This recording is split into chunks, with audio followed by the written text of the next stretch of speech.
breakout season he did. Swole. I think he comes out. I think he's a guy that has something to prove. He goes for over 73 yards for something like that.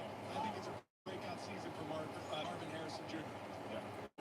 Jim Nance will be back in the day, and he knows we can't come to Titletown without honoring the tradition that Leroy Butler started back in 1993 as the one with the highest vertical on this crew. I'm going to sit this one out. Jim knew me when I was about 30 pounds lighter. I would still win that today, but I'm not going to do it with one leg. But then listen, man. Listen, I was drafted by the Minnesota Vikings.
Here we go, Steelers. Here we go. As the black and gold, yoy, double yoy, celebrating 50 years of the terrible towel. And today we'll kick off 2025 against the New York Jets. So thanks for tuning in and watching my NFL live play, watch along reactions live right here on YouTube. As always, I'm your host, Encyclopedia Sports, Coy and Luke 96. Be sure to like, follow, and subscribe on social media. Links in the description below. That'll be Facebook, Twitter, Instagram. Hit that red subscribe button and push the bell next to it as well to stay up to date. Thumbs up button if you're excited for some Pittsburgh Steelers football for the first time since January. Obviously had the preseason in which they went 2-1 last month, but it's been a long off season, and we're going to dive into everything that's happened since leading into today's game. We'll have a 1 o'clock kickoff on CBS in the Meadowlands between the Steelers and Jets. So yeah, once again, thank you for tuning in and watching. Be sure to like, follow, and subscribe on social media. Links in the description below. Thumbs up button. Share hashtag NFL, hashtag Steelers. Chat questions and comments. Super stickers, super likes, super thanks. Always greatly appreciated as well. As this video is powered by Rogue Energy, HopeKThrifts, and Dead and Hungry. First off with Rogue Energy. Be sure to get your favorite energy and hydration flavors in can or tip form, shakers, Rogue Energy merch at the link in the description below. Be sure to use the code Luke123. That's Luke123 for 10% off. HopeKThrifts, second-hand resale shop that focuses on staying in the environment in a cheap and fashionable way, as most items are $20 or less, include brands like American Eagle, Converse, Free People, and Shein, among others. HopeKThrifts found on Depop, Instagram, Poshmark, yes, you guessed it, HopeKThrifts. It's HopeKThrifts. HopeKThrifts, so be sure to use the message seller code CHEAPTHRIFTS, CHEAPTHRIFTS, CHEAPTHRIFTS for 10% off. Link also in the description below. And then Dead and Hungry, a novel written by Nathan D. Mitchell, found on Amazon. And once you go check that out on Amazon, if that doesn't interest you, you might as well be what the title says. Also, if you haven't done so already, be sure to scan the QR code behind me, or you can click the first top link in the description below. It says as good as the QR code. So, once again, thank you for tuning in and watching. Kickoff in about 15 minutes or so. Pittsburgh last year, we all know they started 10-3, but then lost 5 straight to end the season, including in the playoffs, and then made some moves in the offseason, but they've regrouped following the combine and free agency and the draft. And then obviously the schedule release. We knew the opponents. We always know the opponents late in the year for the following year, which is now this year. Just didn't know when those games, were going to be, played. Pittsburgh starting off 2025 on the road against the Jets before the home opener next Sunday at 1 o'clock. But then obviously, as always, too, the dog days of summer before training camp begins. Had the preseason. They went 2-1, beat the Jaguars, lost to the Buccaneers, beat the Panthers, and then set the 3-man roster and, have practiced leading into this game, which should be interesting to say the least. Pittsburgh's about a 3-point favorite right now, over under just south of 40, so very well could be a low-scoring defensive showdown because it is week 1, and just flat out really don't know how the hell these offenses are gonna go. Normally early in the season the defenses are more equipped, more not necessarily ready. Everybody should be ready. You want to go out and play your best, but just defensively, normally they're making more plays than the offense is until everybody gets in sync and gets in a groove and a rhythm. Obviously, it's a team sport, though. Offense, defense, special teams. It takes all 3 phases 9 times out of 10 in order to pick up a W, which is all that matters at the end of the day. But yeah, Pittsburgh with the 10th toughest schedule in the National Football League for what it's worth on paper. We'll see how these teams fare today and all season long from week 1 to week 18 with the 17 games. And obviously the bye week, which is early this year for the Pittsburgh Steelers. It's about a month away. It's after the Ireland game in which Pittsburgh is at New York today. They'll host Seattle, go on the road again, and then go across the pond to Rooney Country, in which the Pittsburgh Steelers will play the Minnesota Vikings. They actually played Minnesota in London a little over a decade ago, and now they're going to be playing the School Vikings once again out of country. And then the bye week happens. Normally, you'd like it middle of the season, like it was last year. You want it middle of the pack. You want it to play half the games and then have a bye and then play the other half. But, they're going to play a couple games and have a bye week, and then it's going to be a long stretch, from there on out. But as always, one game at a time. It's a long-ass season, so we'll see what happens. But, they're going to begin today, the 2025 campaign, on the road once again against the goddamn New York Jets. Both quarterbacks know their former teams very well. Former Pittsburgh Steelers quarterback in Russell Wilson is in New York, but not with the Jets. He's with the Giants. But his backup from last year, who actually started over him to begin the season before benched in favor of Russ, Justin Fields, also no longer in the 4-1-2. He's also New York, wearing green with the Jets. The former Ohio State of his at wide receiver, and Garrett Wilson, who knew Pittsburgh Steelers quarterback Aaron Rodgers through the football the past few seasons when he was the quarterback of the New York Jets as well. So they flip-flopped. It wasn't a trade. It was two separate signings this past offseason. Because as mentioned, Pittsburgh's 10-3 last year. They were 4-2 with Fields, benched him for Russ, 10-3 a couple weeks before Christmas. And then they lost to the Baltimore Ravens twice, lost to Cincinnati Bengals week 18, as the Baltimore second game was in the playoffs, but then they also lost to the two teams that were playing each other in the Super Bowl this past February in the Chiefs and the defending Super Bowl champion Philadelphia Eagles, as they give us, in the meantime, an aerial shot of MetLife Stadium in the Meadowlands, East Rutherford, New Jersey, in the shadows of New York City, as we will never forget 24 years later this upcoming Thursday of 9/11.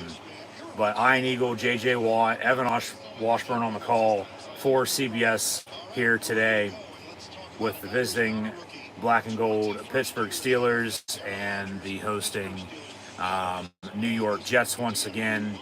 And as Pittsburgh will be in one of their home away from home games here today, as I expect Steeler Nation to be waving a lot of these all game long, especially late in the game if the Steelers need a stop. Oh, mama. But yeah, once again, from 10-3 to Russell Wilson to Justin Fields, Pittsburgh decided to move on and not necessarily clean house. They made some moves. And now, after sort of the worst kept secret in the National Football League, from the end of the season until early June, when Aaron Rodgers did officially sign with the Pittsburgh Steelers on June the 5th. Happy birthday, by the way. That four-time NFL MVP, Aaron Rodgers, it was in his court. Ball was in his court on one, wanted to continue to play, and then two, where he wanted to play at.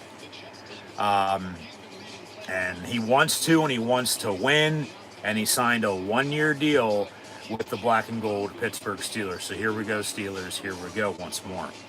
And potentially his final rodeo with his new spaceship helmet, as the NFL mandated a few, obviously, rule changes they do every year, equipment changes as well, and he was used to wearing his old school, just one leather strap helmet, but rules are rules. He had to make the change.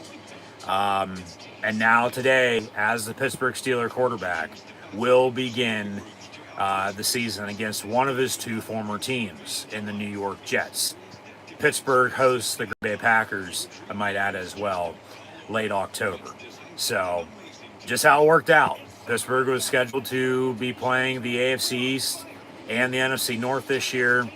And then he signs with Pittsburgh, and we'll get to play on the road first, but then at home late October, knock on wood, from now until then. We know how his Jets campaign started 2 years ago, a few plays in. Hopefully that doesn't happen here today as a member of the Steelers. As Pittsburgh, since Big Ben Roethlisberger retired, has gone through a handful of quarterbacks, and they haven't been able to, even with still winning, a lot of games and still making the playoffs and still not having a losing season since 2003, they haven't been able to figure out that position.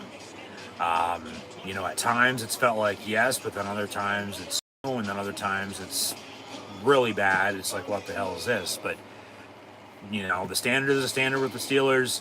You're going to run the football, you're going to play damn good defense, and you're going to rely on special teams. You're just going to take care of business, hopefully, and find a way to win. So, standard is the standard.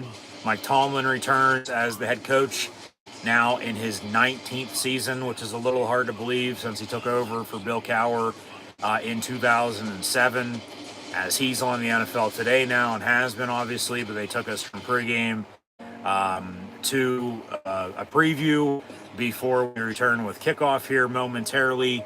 So once again, thanks for tuning in and watching. But our captains for the Pittsburgh Steelers here this year in 2025 are as follows, with Aaron Rodgers, TJ Watt. Cam Hayward got a new deal, so he'll be playing some football now too, along with Miles Killebrew. And then you look at the depth chart, regardless of who's out there on the field, the 53 on the active roster, the practice squad, the IR, from all the coaches and players, find a way to win, okay? That's all that matters at the end of the day. That's all anybody cares about. So just find a way to win. But Steelers, minus 3.5 officially. It's 37-38 on the over-under, depending on where you look. This music sounds wonderful as we're coming in for kickoff. But, if someone knows something, like I said, we could be in for a low-scoring defensive showdown here today with the Steelers and Jets as the teams take the field. It's week one.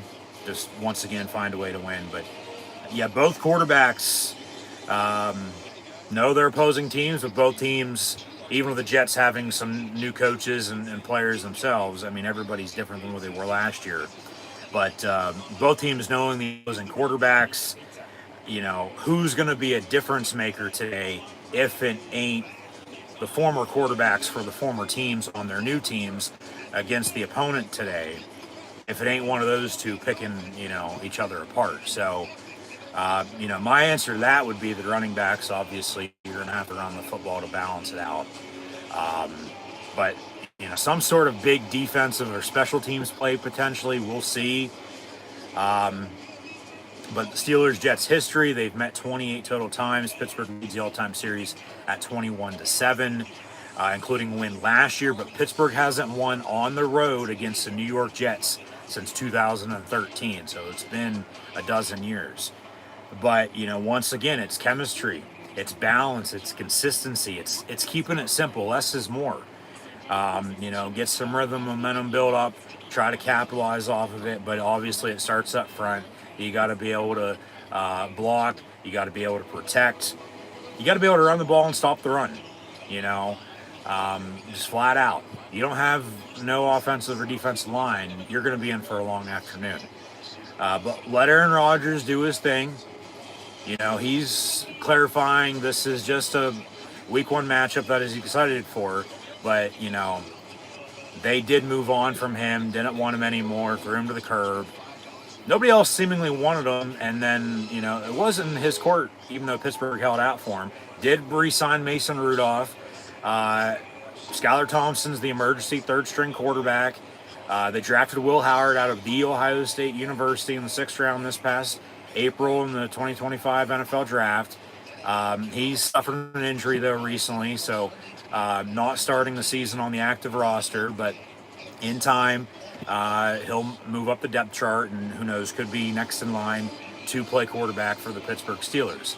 But Aaron Rodgers, the starting quarterback for the black and gold Pittsburgh Steelers, as we speak. And I think all three tight ends, from Pat Freiermuth to Jonnu Smith, who they traded for, along with Jalen Ramsey in a deal with Minkah Fitzpatrick over the summer, I think all three tight ends are going to have very successful seasons this year.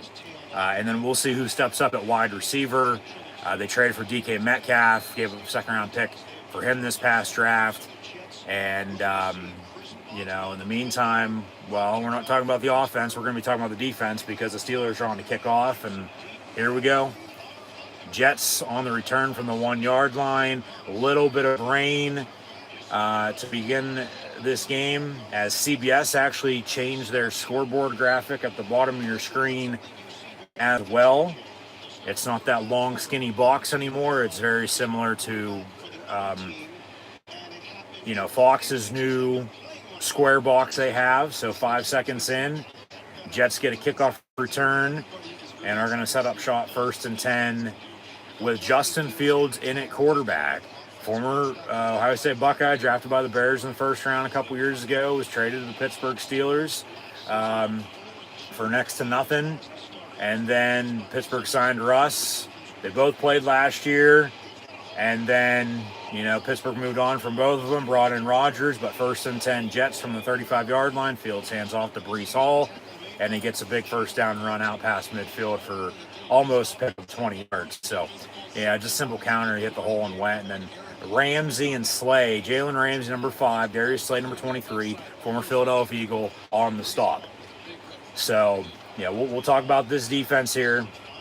Obviously, you got Cam Hayward in the middle, Keanu Benton out of Wisconsin a few years back. They drafted Derek Harmon out of Oregon in the 1st round this past April as well, but he's injured, so inactive today, along with Nick Herbig on the outside, and then Skylar Thompson's the emergency third-string quarterback. Those are your Steelers inactives for today's game.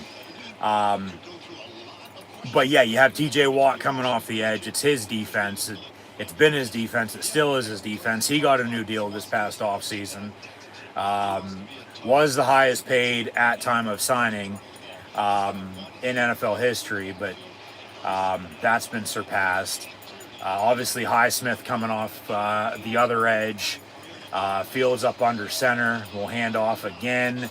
Highsmith on the tackle with Hayward, Patrick Queen nearby as well. So, you look at also, Peyton Wilson, who they drafted out of NC State last year, played a lot, took over for Cole Holcomb, who went down a year and a half ago on a Thursday night against Tennessee Titans with a very serious knee injury.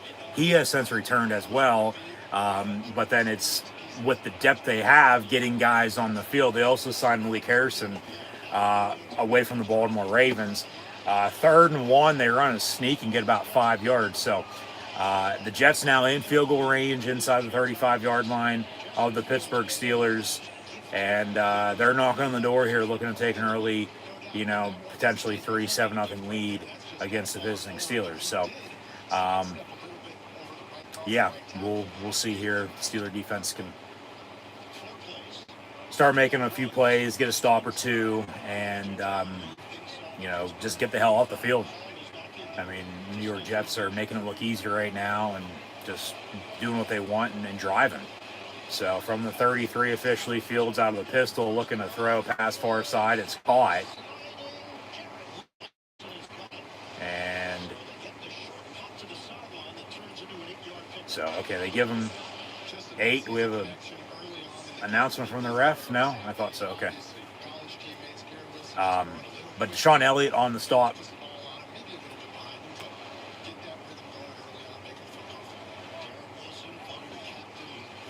So now from the 25-yard line, 2nd and 2.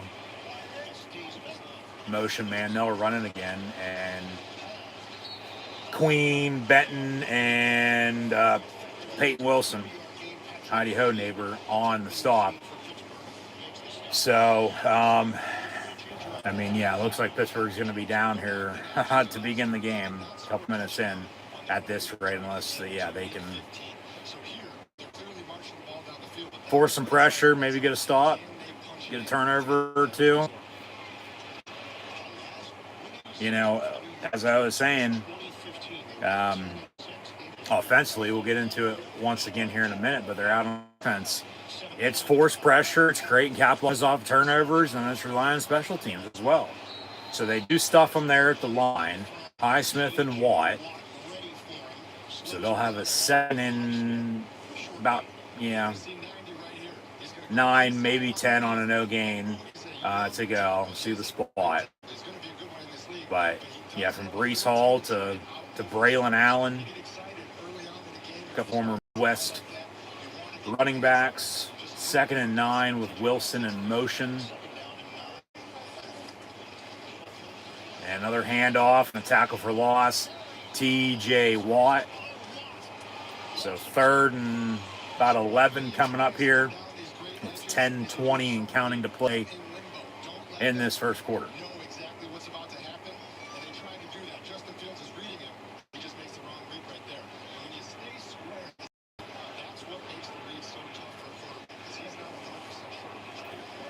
But the Steelers secondary now 3rd and long.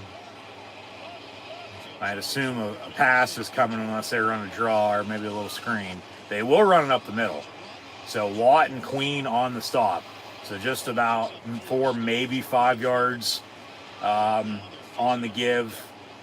And now the Jets are going to have to settle for 3, a little over 5 minutes in here. So Pittsburgh will get off the field, force a field goal, and we'll go from there.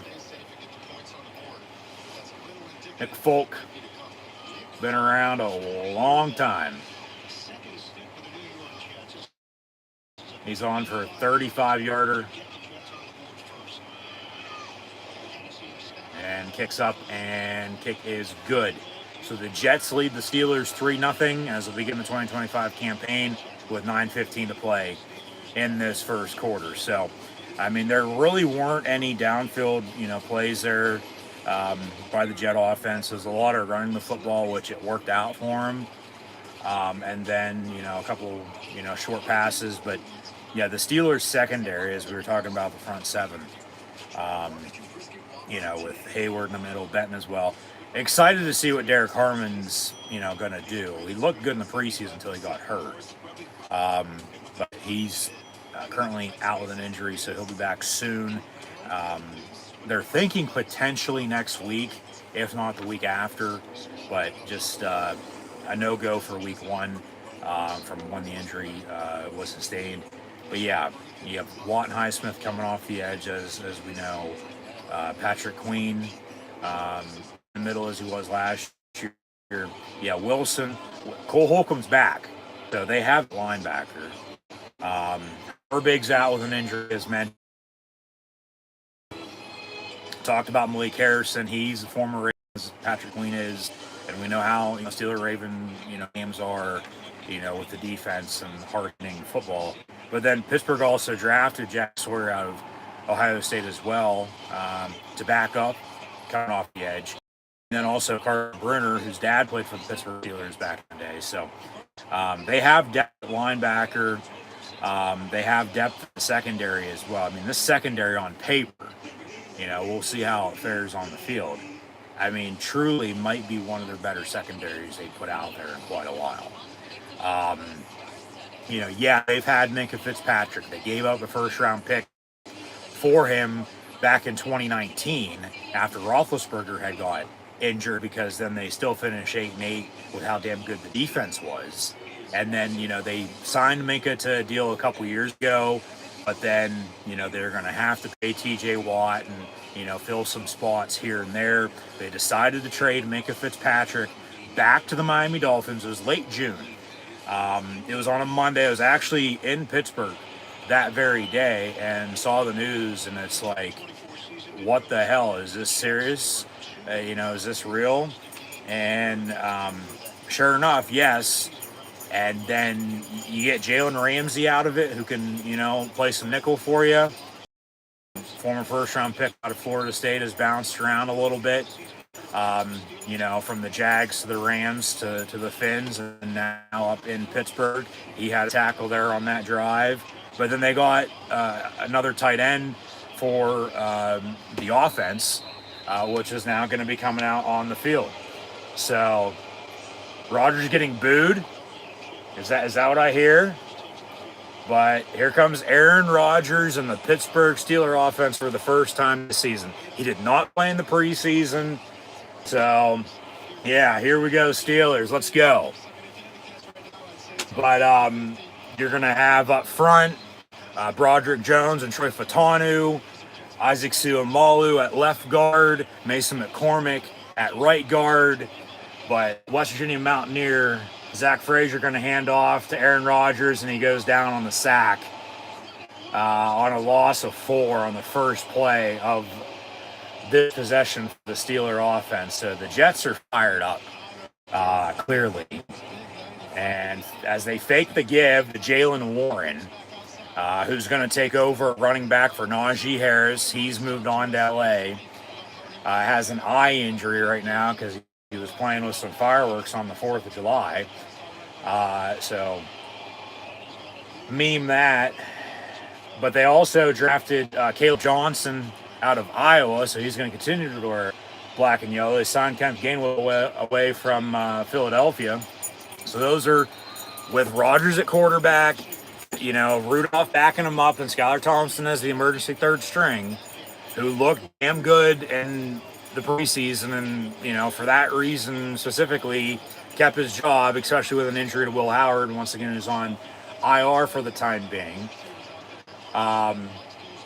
But yeah, Warren at back with Caleb Johnson and Kenneth Gainwell. They're back to 3rd and 10, where this drive started at the 29 with a sack and then a couple-yard gain, but an empty set 5 wide. But yeah, DK Metcalf at wide receiver. Play clock winding down. Got to go. Snap the goddamn ball. They do. And slant over the middle. Pat Fryer was just talking about the tight ends. Obviously, they traded for Jonnu Smith, but it's still move. So first down, Pittsburgh. Let's get in the groove here. Relax. Settle down. Patience is key today, okay? It's week 1. But, yeah, just simple slant over the middle for Rodgers, 8-88. But yeah, Jonnu Smith going to back him up, along with Darnell Washington, who Rodgers, I think, is excited to have up front, blocking and then also throwing, to him. As Warren gets the give, no gain on the play, 2nd and 10. But yeah, the Steelers decided to move on from George Pickens at wide receiver, I might add as well. They traded him to the Dallas Cowboys. And a late pick swap, I might add as well. And that was after they traded for DK. So it looked like it was going to be DK and Pickens, but they trade for DK, gave up a second this past draft. So that's already gone. And it's high, but incomplete. And for number 4, DK Metcalf. Remember, he wore 14 in college at Ole Miss, and then also with Seattle Seahawks. Potentially if Russ was going to come back, he was going to have a former teammate of his and a target he knew well, but then, Russ got tired of waiting for Pittsburgh to make a decision on if they were going to re-sign him or wait on Rodgers. They wait on Rodgers. Wilson goes to the Giants, and 3rd-10 after the incompletion. But yeah, they traded for DK, had Pickens, but then they dealt Pickens, so it's just DK wide receiver. They believe in Calvin Austin. They do. DK Metcalf on the reception far side, and he gets a big Pittsburgh Steeler first down. What's up, buddy? Huh? What's up, big dog? Go and lay down, buddy. Huh? So just a simple out route, 5-yard out route, made a move, got the first down, and then down the far sideline, and they moved the 6 again. So a couple of 3rd down conversions here by the Steelers already, and they're in Jet territory, knocking on the door, looking to tie this game up, let alone take a lead. So ball for 37, and Pittsburgh setting up shot 1st and 10 with 5:48 and counting to play in this first quarter. But Roman Wilson's a guy at wide receiver that they had high hopes for last year, drafted him out of Michigan, but he missed all last year with an injury. He looked good preseason. They run a screen, Rodgers to Jonnu Smith, former Florida National Panther. His alma mater got shut out by the Pennsylvania Lions yesterday, 34-0. Thanks to anybody who tuned in to watch those. Live play-by-play, watch long reactions. Live right here on YouTube, and thanks for tuning in today. As the Jets currently are leading the Pittsburgh Steelers 3-0, but Pittsburgh's got a 2nd and 4 after that 6-yard pickup. So, I mean, you got to get points now at this rate. You're in Boswell field goal range. You're going to want to at least try to tie this game up, if not take a lead. From the 31, they'll hand off up the middle and get another first down at the 25-yard line. Kenneth Gainwell on the give, and yeah, Pittsburgh with a couple 3rd down conversions and a couple big first downs. Whether they're on first down, 2nd down, first down, but they're moving the ball now after that sack to begin the game. And some balance, with some runs and passes on this drive. All day on the play clock, but from the 25-yard line, 1st and 10. And they'll audible. You're in 19, and they toss it far side. Gainwell, he cuts back and gets a couple yards, so I'll take it, Just positive yardage moving forward. You don't want to be going backwards at all.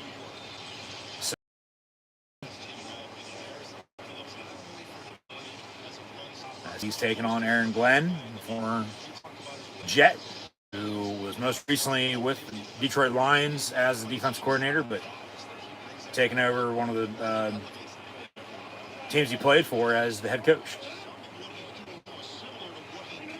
So from the 22, play action, bootleg, roll out, Skoranek, touchdown Steelers. Ben Skoranek, 8-15 for 6. Make it 7 with a Boswell extra point to come, and they're fired up. You thought the Jets were fired up. Rodgers, after the sack, all right, I got hit once. Let's go to fucking work. They drive downfield, and he says, fuck you to New York. Yeah, just wide open over the middle and finds Ben Skoranek.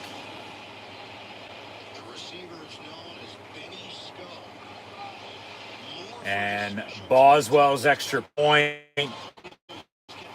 from the Christian Kuntz snap to Corliss Waitman's hold as he beat out Bill Burr at punter. Cam Johnson, who was a Steeler for about 1 game last year to begin the season, before he went down with an injury. They signed Waitman, who they had previously, and then had a training camp battle. Waitman won the job. He's holding. Boswell's extra point is up and good. So the Steelers lead the Jets 7-3. As we also have a few other games on right now. Bucks, Falcons, Bengals, Browns, Dolphins, Colts, Panthers, Jaguars, Raiders, Patriots, Cardinals, Saints, and Giants, and the Washington Redskins, the football team in D.C., now the Commanders, or whatever the hell you want to call them. But Pittsburgh leads the Jets 7-3. So the defense is going to get back out there now with a lead. We'll update some stats. as Justin Fields, the former Steeler, now New York Jet quarterback, officially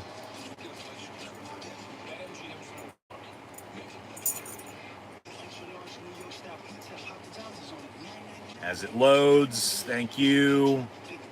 Fields only 1 of 1 passing for 8 yards. But they had a strong running game. 8 carries for 40 yards total on that opening drive, with Breece Hall having those 8 carries for 31 yards. But Rodgers damn near perfect, 4 or 5 after he got sacked on the first play of the game for the Steeler offense. They went to work. They got a decent run game going, nothing, major just yet. I mean, Warren for a carry for about 1 yard and Gainwell 3 of 13. But they ran a tight end screen to Jonnu Smith for 6 yards and a first down. That got them to 2nd and short. And then had got a first down. They ran it up the middle then, but prior to that, Freiermuth had an 11-yard reception on a slant over the middle for a Steeler first down. DK Metcalf with a catch for 23 yards and a Pittsburgh Steeler first down as well. But Ben Skoranek, 1 catch, 22 yards out, and a 6 make point now to 3 lead for the Steelers as Boswell kicks off again. But Rodgers, 4 or 5, 62 yards in that touchdown on the opening drive as the Jets turn it, but he got tripped up around the 45-yard line as he hit the hole and was off to the races, but they got him. So, mark it at the 45. It'll be 1st and 10 Jets from there. Yeah, he just tripped over his own feet. And a fumble. The Jets recovered anyway, maybe. Yeah. And then he's down. All right. So, back to the defense here. Stop the run, force some pressure. That's a hold. That is a fucking hold. Oh, my God. And then Fields, it's about 1 yard or 2 far side. There's a replay of the passing touchdown from Aaron Rodgers to Ben Skoranek. Who had that on your bingo card? They're going to use everybody they have at wide receiver, from DK to Austin to Roman Wilson. Obviously Scotty Miller, and then Skoranek as well, who, is a damn good special teams player. And once again, 3 tight ends with Freiermuth and, Jonnu Smith and Darnell Washington. But on 2nd and 8, Fields finds Wilson for a first down. But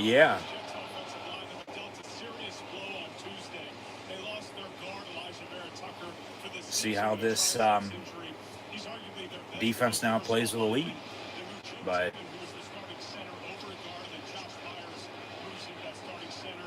no penalties from the refs just yet, even though they missed that hold. I get holding happens in every play. It doesn't matter of fact if it gets called or not, but still.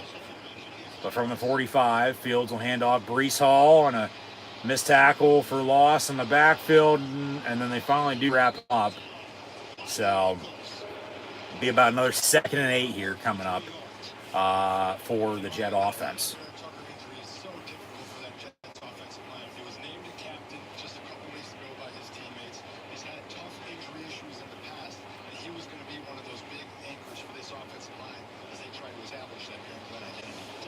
Second and 7 officially, they say, with a minute 50 to play in the first.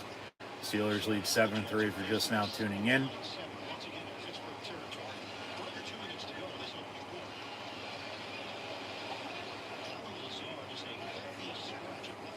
So Fields, far side, caught, but nice open field tackle by Patrick Queen. So 3rd and manageable for the Jets. So we'll see once again here if the Steelers can get off the field. But I was talking about, with Hayward and Benton and Harmon in the middle. handoff for a first down. Obviously, once again, Harmon's inactive today with an injury. But, yeah, Watt and Highsmith coming off the edge. Herbig's out with an injury. Jack Sawyer going to be rotating as the third on both sides. And then, yeah, you have Queen and Wilson with Holcomb and Harrison in the middle. So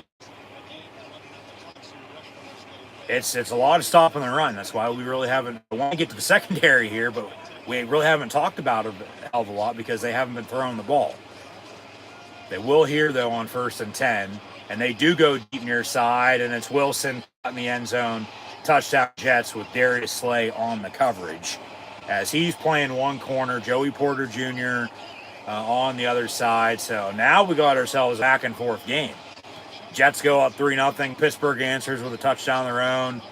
7-3, and then the Jets just drive and, make it look easy again and score to retake the lead, go up 9-7 pending this upcoming extra point. But yeah, Deshaun Elliott also on the back end for the Steelers, along with Jalen Ramsey was talking about that trade that Pittsburgh made with Miami, sending Minka back to South Beach, and then they got John Smith and Ramsey out of the deal, and then there were some picks involved as well. Extra points, no good.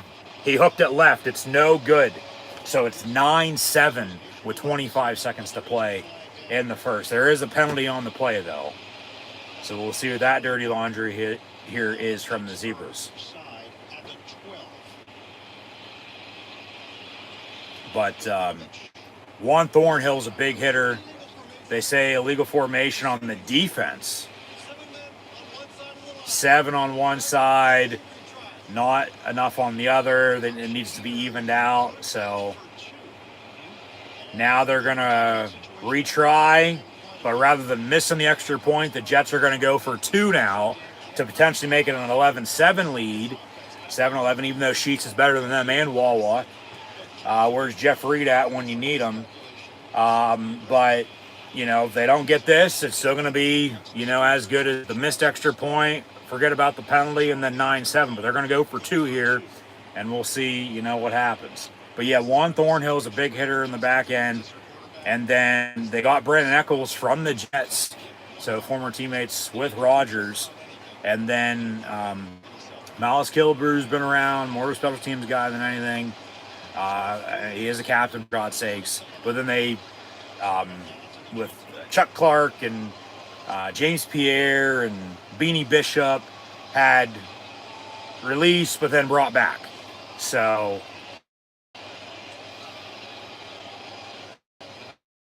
from the 1 for a 2-point try. Jets lead 9-7. Here's a 2-point attempt. And Braylon Allen, no. Blow that dead. He did not get in.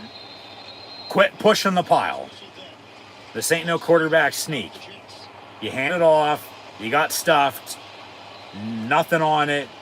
And the 2-point try from the extra point being no good wide left. The penalty doesn't matter now. The 2-point try is no good, and the Jets lead the Steelers 9-7 here with a few seconds left to play in this first quarter. So, yeah, offensively, they're going to be back out there now. But just shit. It just might be one of those back and forth games. But it's still, all right, this game before too long, it'll slow down. It's just a matter of when. That's why I said patience is key for sure. It's week 1, but everybody obviously excited to go play football, and rightfully so. Playing, like their hair's on fire. So hopefully the Steeler offense can light another fire under their ass and, get back to scoring some more points here, take another lead, and yeah, we'll go from there. So, As always, we'll have stats and scores coming at halftime. Updated them just there. We will throughout the game, but yeah, at halftime, first half stats and scores. We'll recap what's already happened this week one in the NFL from Thursday night to Friday night, and see what's going on here at 1 o'clock. Preview what's to come. Preview next week as well. So stay tuned for all that. Just once again, yeah, thank you for tuning in and watching the first live stream of the NFL season here today with the Pittsburgh Steelers at the New York Jets. And Pittsburgh going to be getting the ball back now down 9-7. So thanks for tuning in and watching. Be sure to like, follow, and subscribe on social media. Links in the description below. Thumbs up button. Share, chat questions and comments. Super chat, super stickers, super likes, super thanks. Always great appreciated as well. And be sure to scan the QR code behind me or click the first top link in the description below if you haven't done so already.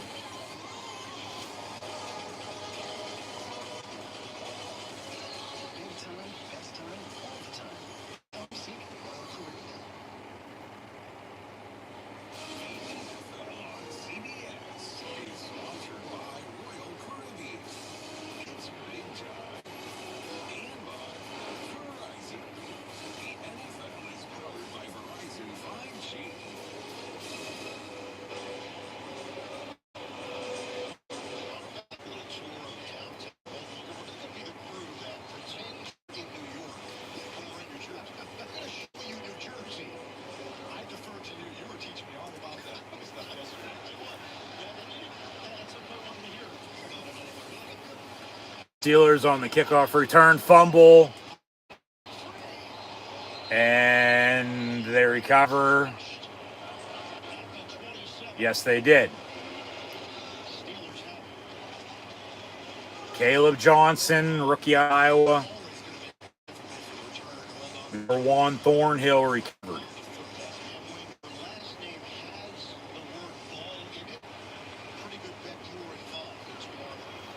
So they'll still have it here. Be 1st and 10. It's going to be the final play of the first quarter. 17 seconds to go here. So from the 28, they started the other drive at the 29. And quick pass complete. DK near side. Cuts, gets a first down. 40, 45, 50. Down the near sideline and push out of bounds. Yeah, just get your playmakers the ball in space and go.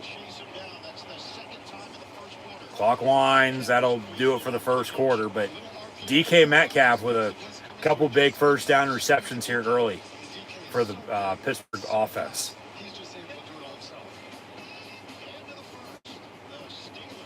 So end of the first quarter, 9-7, but Pittsburgh's got a new set of downs now in Jet territory again. So see if they can.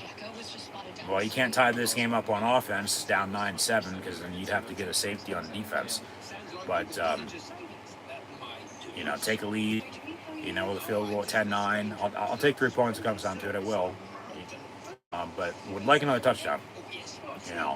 Match them one more than what they have. Because remember, they have a field goal and then a touchdown with a missed extra point and then penalty, but then a missed 2-point try. So, the touchdowns are matched. But, Pittsburgh needs a field goal to be 1 point up with all that, but then double it, like I was saying. Just do it one more while you're at it and just score another touchdown. So, yeah, Rodgers to Metcalf, looking good. Freiermuth had that catch over the middle. Johnny Smith on a tight end screen. It's going to be tough for defenses to be able to cover those 3 guys. And then you also got to stop the run. And then, you also got to, remember about the other wide receivers. Look at Ben Skowronek, for God's sakes. He's the 5th wide receiver on the roster. And he was the one who got the touchdown, for God's sakes. So, they'll obviously switch ends. Pittsburgh was going right to left. Now they'll be going left to right. Crush television screen right now about to begin the second quarter. 9-7 your score. So, at the end of one, overall stats. Once this updates and loads once more, Rodgers looking good. 5 of 6, 93 yards and a touchdown. That to Skoranek from 22 yards out. 4 carries, 13 yards rushing team. DK Metcalf, 2 catches, 54 yards. With that long of 31 to end the first. Skoranek, 1 catch, 22 yards and a touchdown. Freiermuth, 1 of 11. John Smith, 1 of 6. Did luck out, had a fumble on the kickoff return, but able to recover it right away. That would have been bad, especially on the road. And then, they up shop with lead, and then, game goes starting field position, and then looking to extend their lead. But we move on, and big first down there, and see what the offense can continue to do. Like I said, we'll see what happens. Offense, defense, special teams. That's why I play the games. Ain't just out on paper, just out on the field. So, end of 1 to begin the second quarter here now. Jets lead the Steelers 9-7. Rodgers up under center. Ball at 41-yard line. Hayward in motion. Connor, Cam's little brother. Rodgers avoiding a sack. Going to throw it near side. Out of bounds. Incomplete. And no intentional grounding. Incomplete. Down.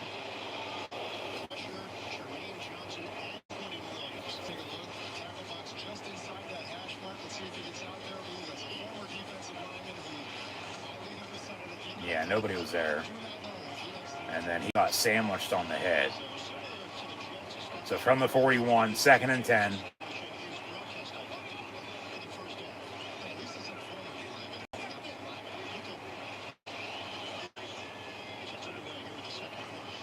Hand off. Near side, Kenny G goes yard. So 3rd and 11.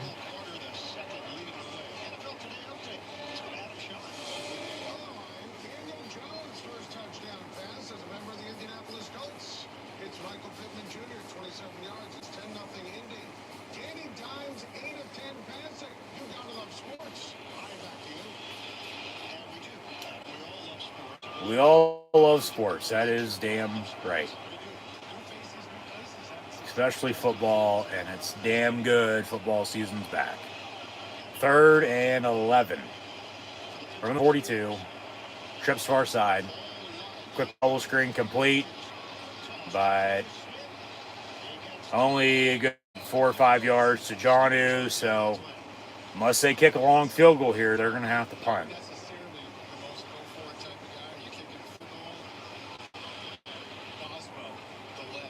37, 47. You're looking at like a 56-yarder here, give or take. If the spot is where I thought it was. Yeah, 56-yard field goal from the right hash. Kicks up and good. Pittsburgh takes a lead for the first time today. Or actually, sorry, they retake the lead for the second time today. And back up 10-9. It looked like it was going to go left, which is the same end zone the Jets had just kicked that extra point and missed. And then obviously they went for 2, didn't get it. So that's why they led 9-7 in the Pittsburgh drives. And settle for 3, but 56 yards. I mean, that was good enough probably from 60, 63. And, the Steelers back up on the Jets. They retake the lead. It's 10-9. And now, defensively, we'll see if they can finally get a stop. I mean, they've allowed the Jets to just, same thing. The Jets have their defense allowed the Steelers to drive and score. I mean, it's 10-9, 19 points in about as many minutes. So, somebody's going to have to crack down. make a stop or two here. That's why I said this game is going to slow down here before too long. It will, just a matter of when. But yeah, just we'll see. You just got to stop the run. That's what's really killing them right now. I get Fields has that passing touchdown, but that was opened up because of how good they're running the football. So if they can stop the run and put the pressure on Fields, make him one-dimensional, and you know he's going to throw, then, you know, defensively you're going to be in a good spot. Unless you pick your ass apart. That's different. But, yeah. So,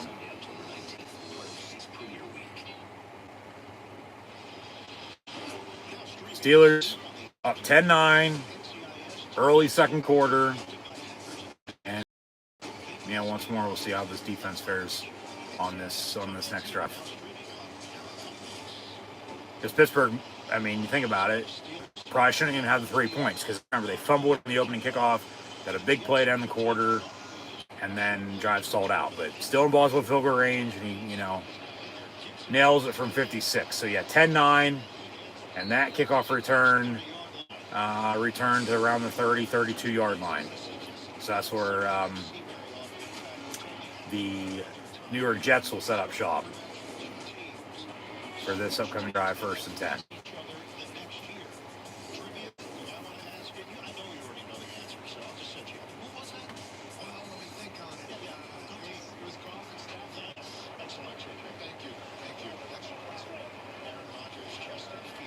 So 1st and 10, Gangrene, ball 32. Handoff, actually fake the give, he's going to keep it for himself. Joey Porter, 25, and Deshaun Elliott, 25. Chase him down, push him out of bounds.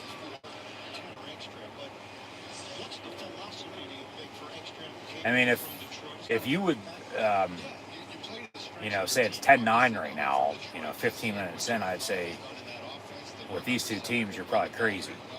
You know, like I'm thinking 3-3, but they scored touchdowns. You know, like obviously the Jets have a running game.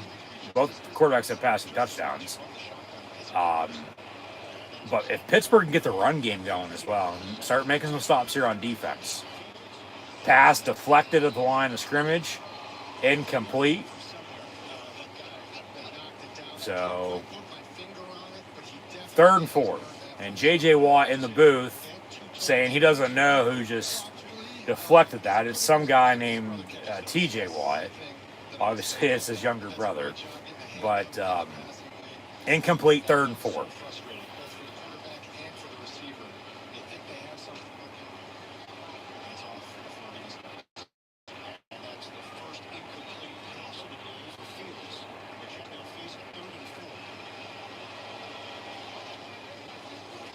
Fields all day to throw. Pass caught, almost picked off.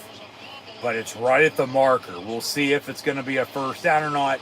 NFL still has a chain gang, but now they're going to go with Hawkeye technology. It's what tennis uses. And this is going to determine on if it's a first down or not. Unless they say first down, you know, off the bat, but it's close. They do say 1st and 10, all right. But yeah, they won't be bringing the chain gang out to measure anymore, which sucks. It's just part of football. But they're going new school with it, the technology, and Fields hits Breece Hall for a big screen game down the far sideline. Just, yeah, 40, 45, 50 into Steeler territory. All they're doing is chasing them down, and he gets to about the 25-yard line. So 1st and 10 here for the Jets. Back into Steeler territory.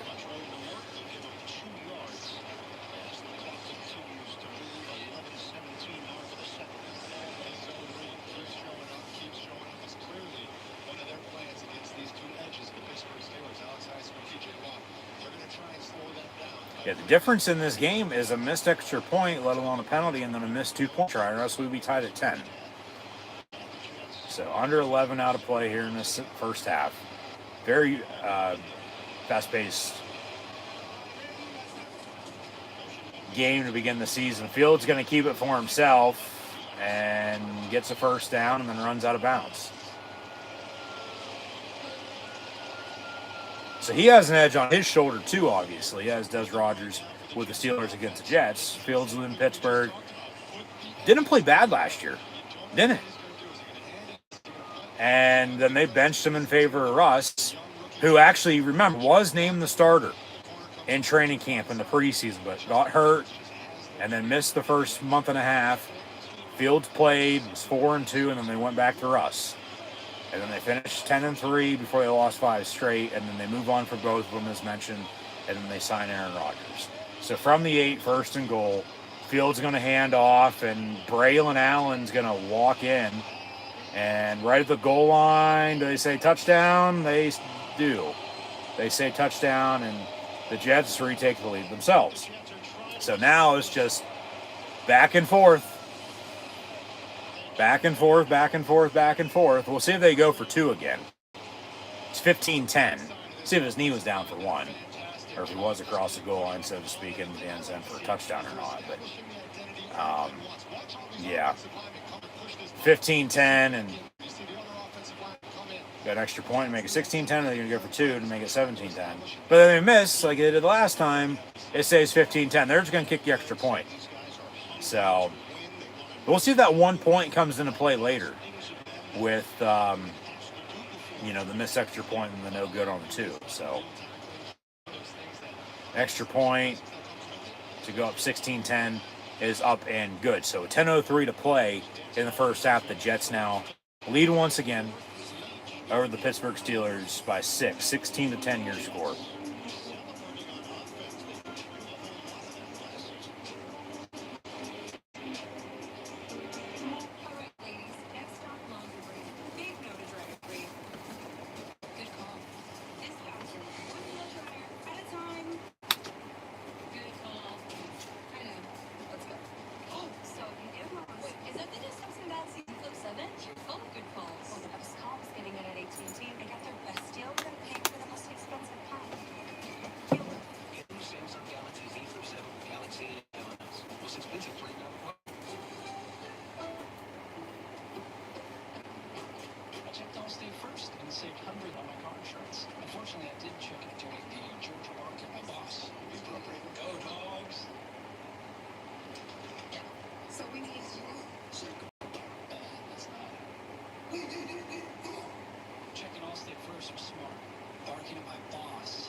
Falcons lead the Bucs 7-0.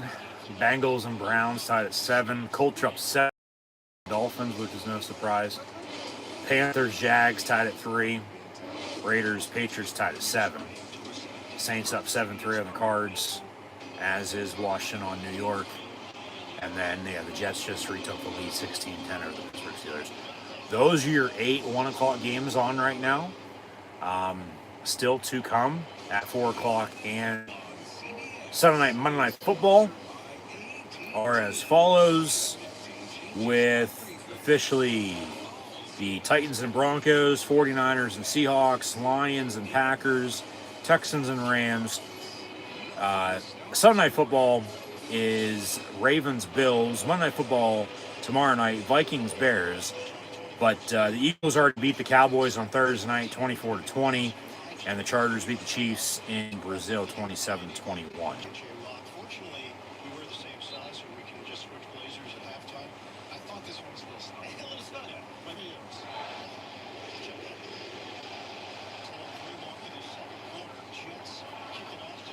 Steelers on the kickoff return again. Hopefully no fumble this time like the last time. So they're setting up shot 28, 29, 30 yard line every drive. That's where they're starting from. And yeah, just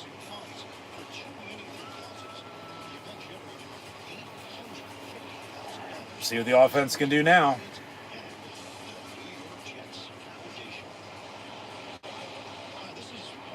9:57 to go in the first half. Both teams still have all 3 timeouts, plus 2-minute warning coming up. But yeah, 16-10 Jets. Steelers ball, 1st and 10. Skoranek in motion. Rodgers will hand off. Jalen Warren. Yeah, let's get this run game going. I mean, seriously. That's just one thing they haven't really been able to do yet.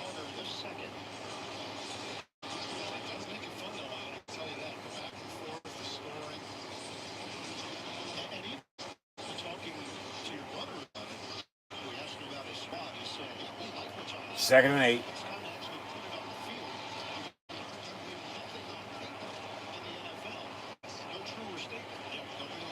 Gainwell to Rodgers left.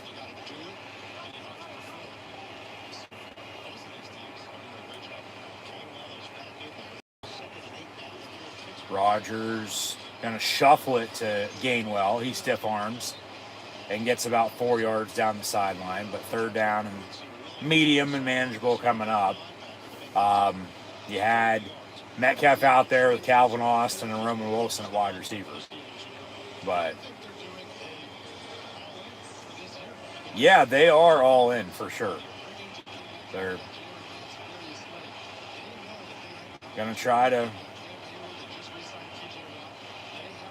go out and win as many football games and then some as, you know, they have over the past 20 years. 3rd and 4 from the 34. Rodgers over the middle, pump fakes, gets sacked. So now they're going to have to punt. Definitely got to punt. Yeah.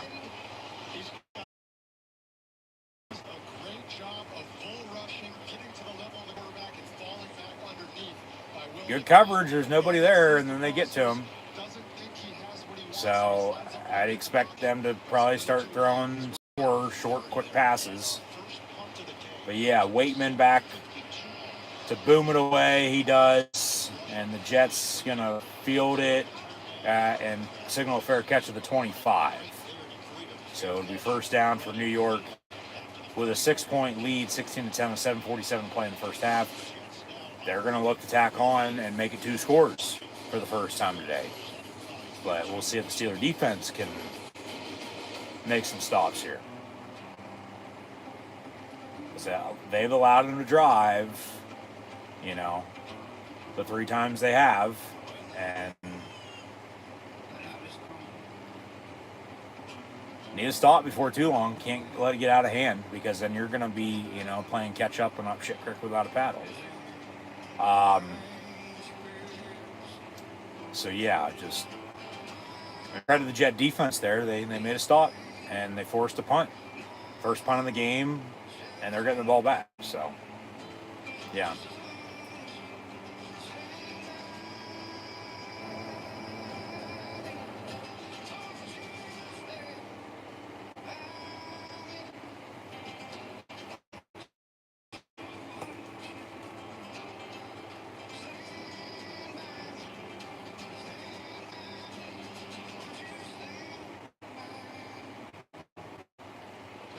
Sunday ticketing TV.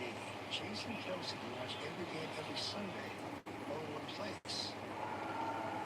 But how much NFL in one place can he handle? Give me all the games at once. Yes. I'll watch them all. NFL Sunday ticketing YouTube TV. Every game, every Sunday, users pay less.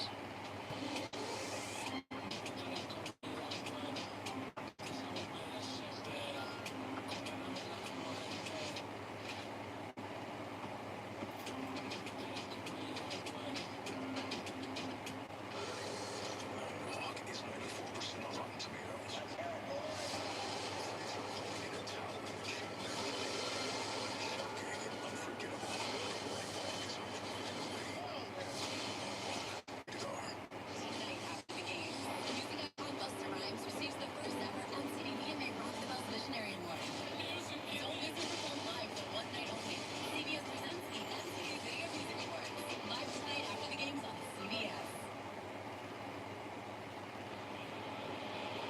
a jet ball as we come back from break. Just forced the Steeler punt and try to tack on our lead.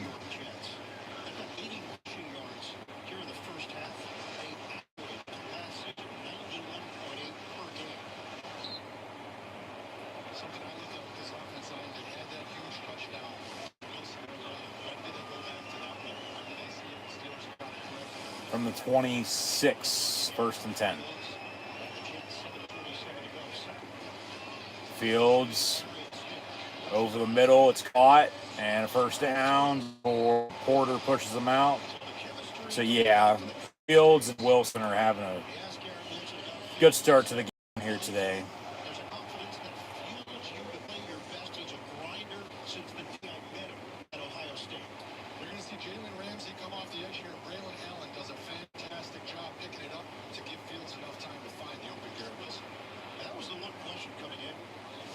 So new set of downs again, 1st and 10 now from the 37.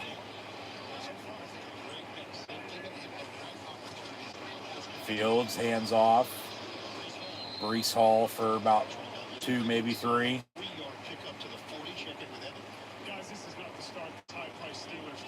Yeah, I'd say so. They've allowed them to just do what the hell they want and drive and score 3 times. So they need to lock in and lock the hell down. You can tell TJ's pissed.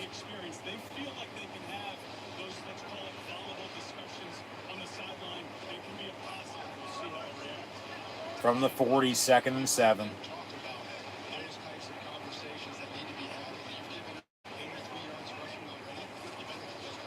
And, ooh, boom, big hit. Speak of the devil, TJ Watt just left Fields. And Deshaun Elliott is a little slow to get up in the meantime. Yeah. So Elliott now going to limp off. He throws his helmet to the ground. Hopefully he's okay. I don't know what he would have done. He's going to walk off on his own now a little bit.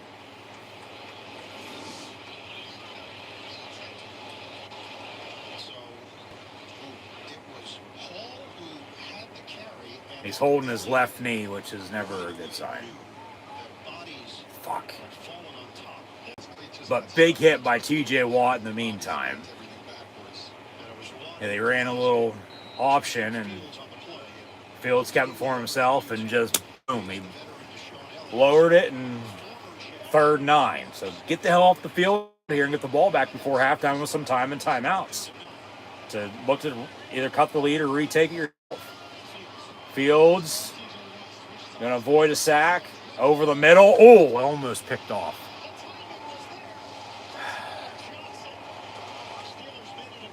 But it's caught. 1st down, and they'll move the 6 again.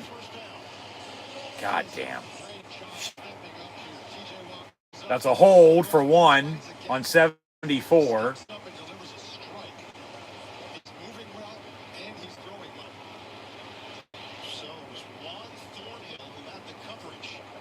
And then just a hair off on the pick.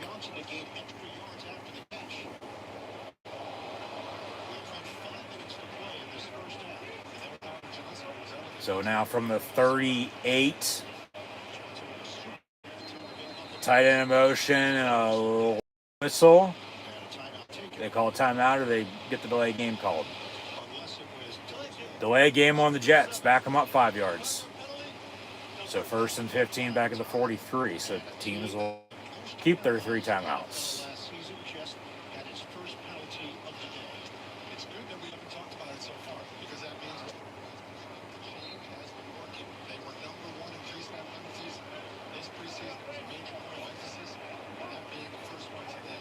First and 15 from the 43. And a quarterback draw. He slides, gets those 5 yards back, but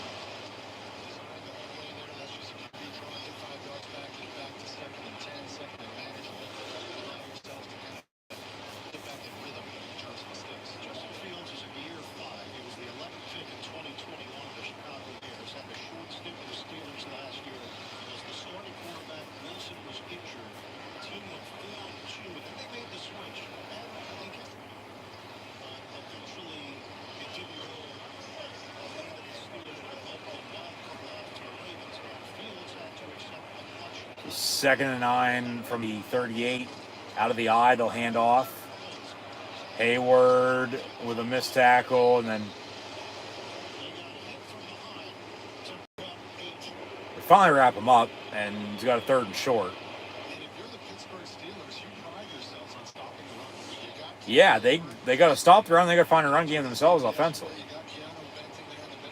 Yeah, Hayward missed them, and then it was Thornhill coming in with Ramsey, and they wrap him up.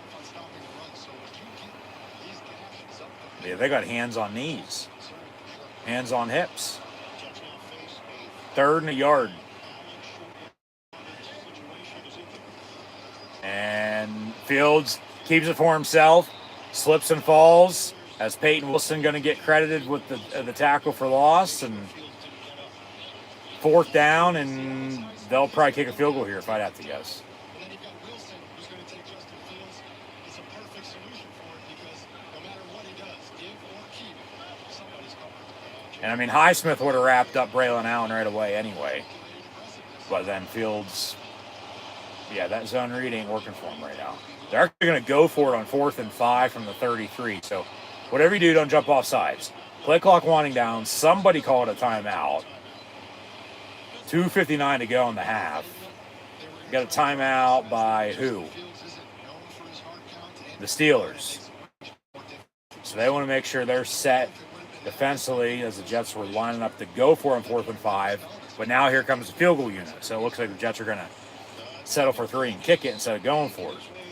So still on 4th and 5, offensively to the defensive side of things, but then, special teams, don't jump off sides. Just don't jump off sides. Seriously, don't.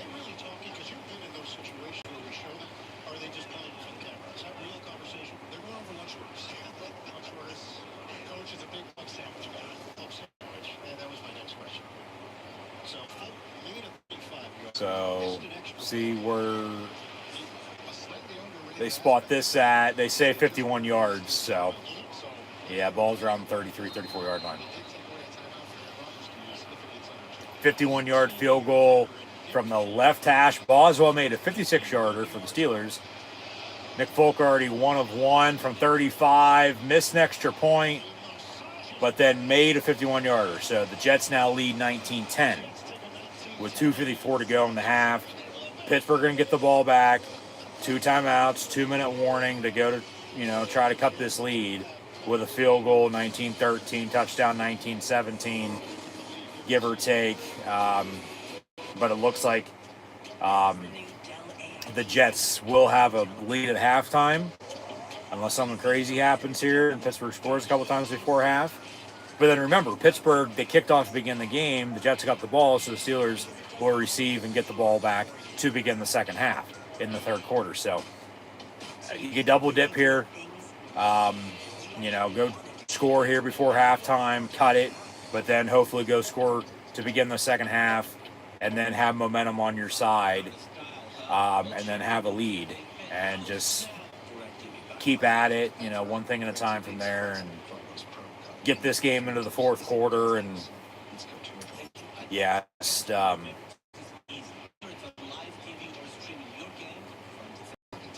probably work some clock if it comes down to it, but position right now, as I'm looking ahead of them, they're down, so they got to find a run game offensively. Rodgers can't do everything himself, and it's been DK Metcalf with Freiermuth and Jonnu Smith. Nobody else. Ben Skoranek has the touchdown, yes, but that's only 1 catch. They're lucky to have, those 7 points. The field goal as well from 56. But then the Jets, they have a touchdown of their own. And then, they get 2 on passing and a rushing. And then a couple field goals. So they have 1 more each than what Pittsburgh does. So Pittsburgh's got to do something on this drive. It's going to be a big drive for the offense for sure. Yeah. No turnovers. No quick 3 and out to give them time and timeouts to do something themselves before halftime. We might add as well. So yeah, we'll see here what the offense can do, and we'll go from there. But be nice to get a 2-for-1, and you score before half. You get the ball back to begin the second half. You score again, and I mean, you still could be down, at that rate. If you kick 2 field goals, or you could only have a 1-point lead if it's a touchdown and a field goal, or hopefully you're hoping for 2 touchdowns and you have a 1-score lead. But we'll see here.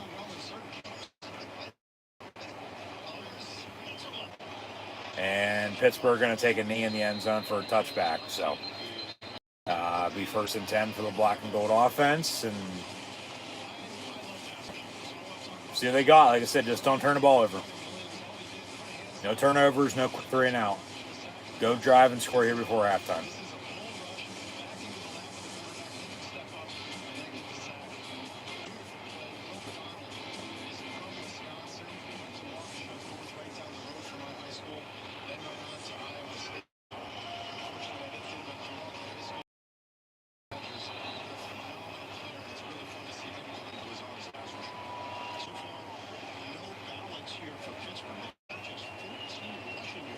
So 1st and 10 from the 35.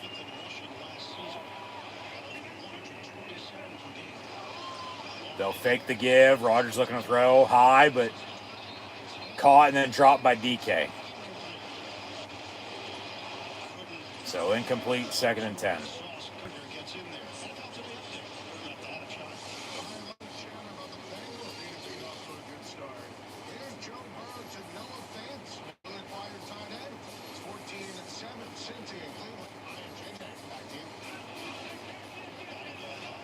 Second and 10 from the 35.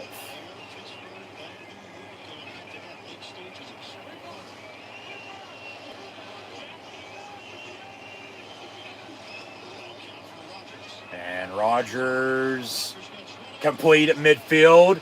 Calvin Austin inside jet territory, pushed out of bounds around the 35. So, yeah, it's Calvin Austin at 2. Skowronek obviously had the touchdown, even though he's the 5th receiver. Roman Wilson hoping for him to make some plays. They have Scotty Miller still as well, who's familiar with Arthur Smith. But yeah, they needed to start running the ball for sure. 1st and 10 on a 30-yard completion from 135-yard line to the other. Handoff up the middle, Jalen Warren, and he gets inside the 30 down to the 28 on a pickup.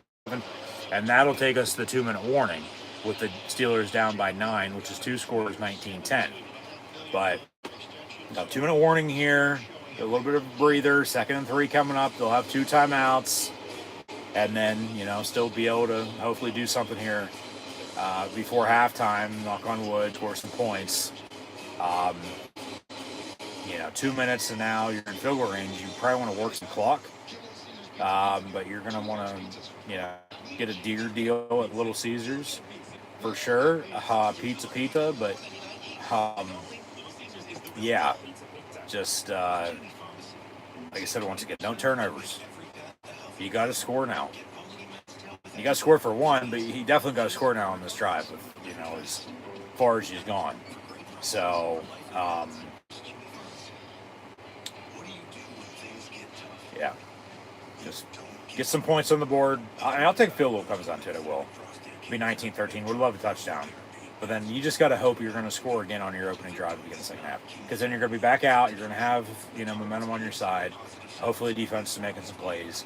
And then, like I said, you're getting this game into the 4th quarter. And, yeah, you're just going to give yourself a chance to win. Just do what you got to do. Find a way. Do what it takes. So, yeah. They got to find a running game, though, for sure. I said that a little ago. They're starting to talk about it on TV now, too. So, Najee Harris had 1,000 yards every year he was a member of the Pittsburgh Steelers, at running back. First round or out of Alabama a couple years ago. But there was never really any consistency, Like, it added up through the year, but, like, I can't remember the last time he had over 100 yards rushing, for God's sakes. And they decided to move on. They let him walk. And he signed with the Chargers. And and he's currently hurt with an eye injury, as mentioned. But Jalen Warren came on over the past couple years as an undrafted rookie free agent out of Oklahoma State. They just extended him recently. And then, like I said, they drafted, Caleb Johnson out of Iowa. And then they signed Kenneth Gainwell. So, I don't care who it is, just run the goddamn ball. So, come back from break, and there is the skyline of NYC. But 2 minutes to go in this first half. Steelers ball inside the Jet 30. Yeah, they got time and timeouts, down 9.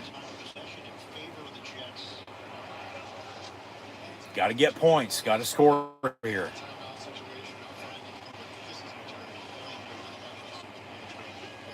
Rodgers in the gun.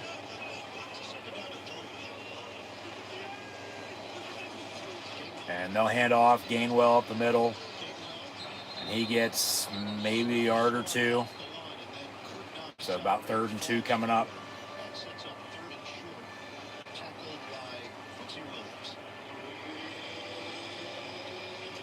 Yeah, 3rd and 2 here for the Steelers.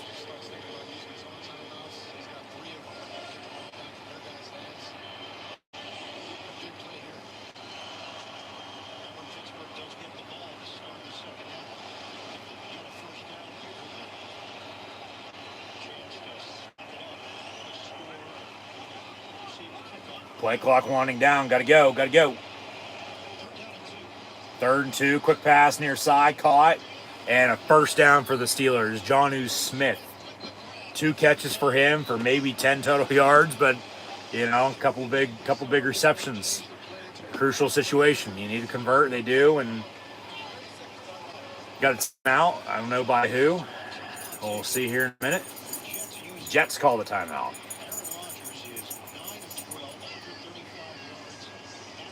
So both teams will have 2 remaining. It's 1st and 10 for Pittsburgh, though, in the meantime.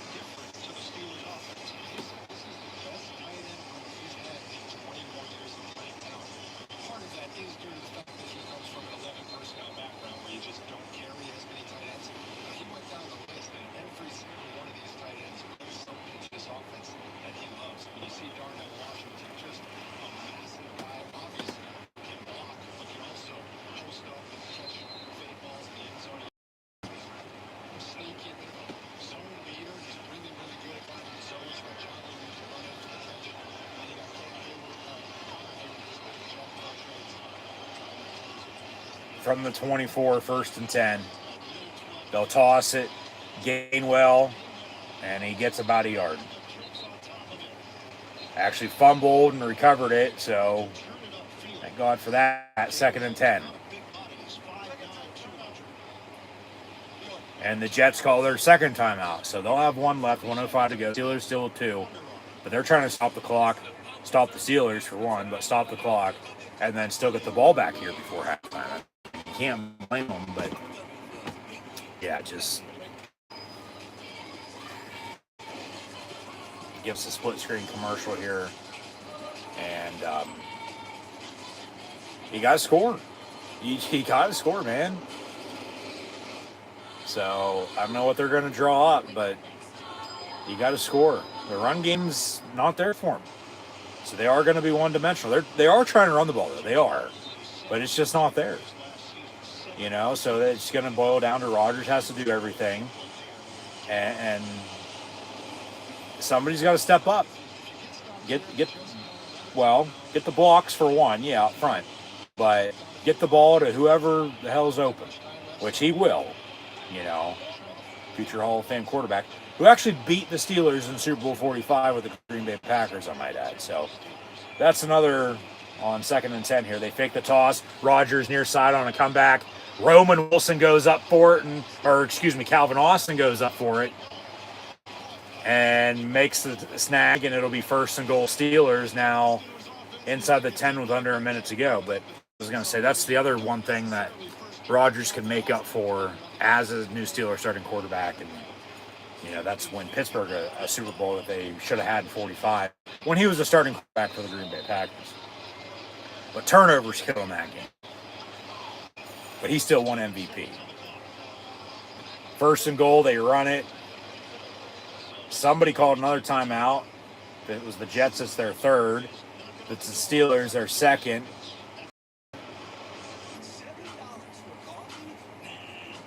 But it looks like they'll both have one left. 35, 40 seconds left here. Second goal from inside the 5. So do they keep pounding it and running it? Just don't turn the ball over for one. Or does he find a tight end? Say Freiermuth. Say Smith again. Darnell Washington. Do they run a fullback dive? Do they throw a fade to DK with his height? Yeah, the timeout was by the Steelers, so both teams have one left here. 37 seconds to go in the half. But second and goal Steelers from officially the 3. Yes, 3-yard line. Out of the gun, Grew 19. So they toss it as Johnny Smith was in motion, and he gets in. Touchdown Steelers. Extra point to come.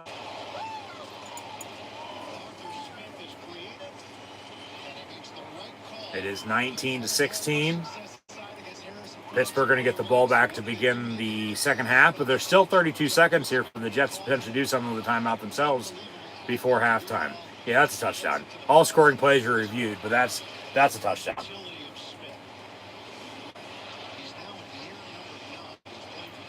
So,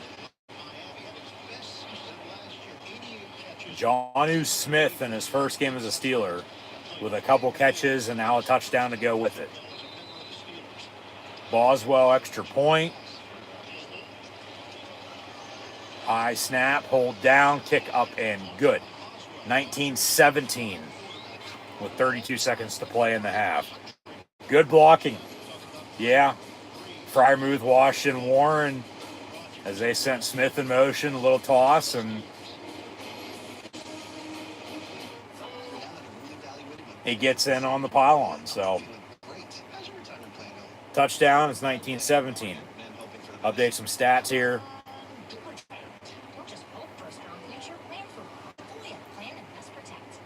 Rodgers with 2 passing touchdowns, one to Ben Skoranek, that one to Jonnu Smith. Boswell 2 for 2 on his extra points with a 56-yard field goal, I might add as well. Rodgers 11 of 14, 159 yards passing and 2 touchdowns. Gainwell 6 of 13, Warren 4 of 9, so they 10 carries, 22 yards rushing total as a team. Not good, but they're only 2 points down. And I mean, could be 3, could be more, but because the Jets have looked good. They've scored a couple touchdowns themselves. A field goal is the difference, but it's really a missed extra point, a missed 2-point try, unless it would be a 3-point game. That's why they have 19 and not 20. So 9-17, but Metcalf 2 of 54, Austin 2 of 51. Give me a hell yeah. Skoranek 1 of 22 and a touchdown. Jonnu Smith 4 catches, 17 yards. 4 catches for 17 yards. So they're all short distance, a couple first downs, and then the touchdown from 3 yards out. Freiermuth has a catch for 11 yards on a 3rd down earlier in the game. Gainwell has a screen for 4 yards. They have coughed it up twice, but they've recovered both fumbles. So they haven't lost them. Deshaun Elliott with 6 total tackles, but he went into the blue tent on the sideline with an injury. Hopefully he's okay. It was left knee from what we noticed and saw, so get an update on that when we have it. Patrick Queen making some tackles in this first half. As TJ Watt, Peyton Wilson, and Cam Hayward have the tackles for loss, but no sacks just yet on Justin Fields. So, yeah, 19-17 after the Steeler touchdown, and the Jets are going to get the ball back. 32 seconds and a time out of their own to do something still before halftime. And a return from the goal line. And tackle around 32, 33-yard line. Chuck Clark, Carson Brunner. Yep.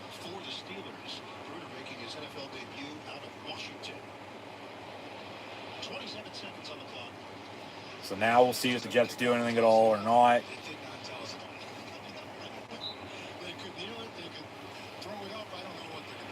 Yeah, nobody knows what they're going to do here. They're the goddamn New York Jets, Jets.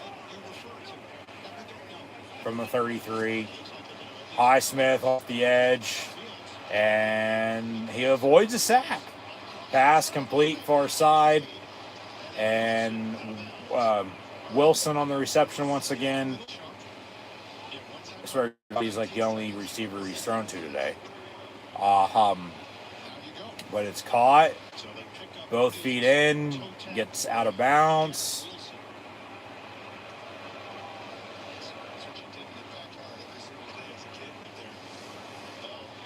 Second and 2 with 19 seconds. From 41. Fields looking to throw again and avoids another sack. Good God.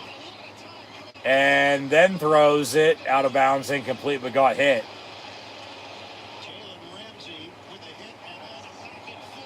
And now pushing and shoving.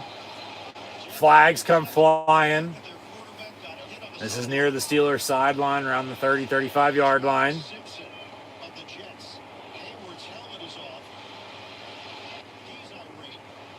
Cam Hayward is jacked.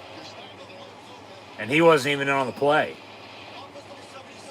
Personal foul on the offense. So we got it. Stay the fuck back.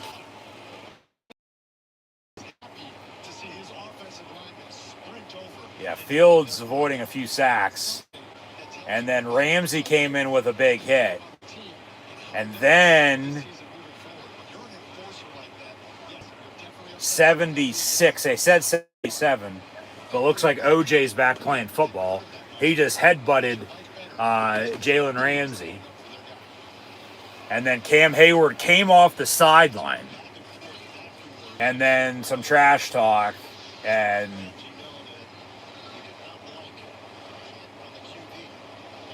now it's getting personal. And now they'll move the ball back 15 yards.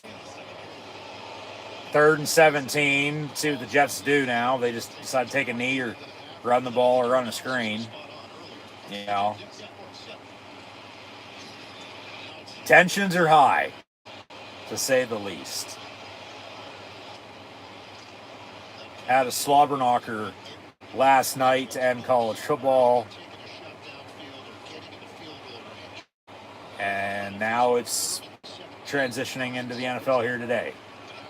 We're also going to recap college football from this past weekend as well, so stay tuned for that before we preview next week in the NFL. So they just run a draw up the middle and more pushing and shoving. But the first half ends. In the meantime, it's 19-17. So the ref's going to try to break this up.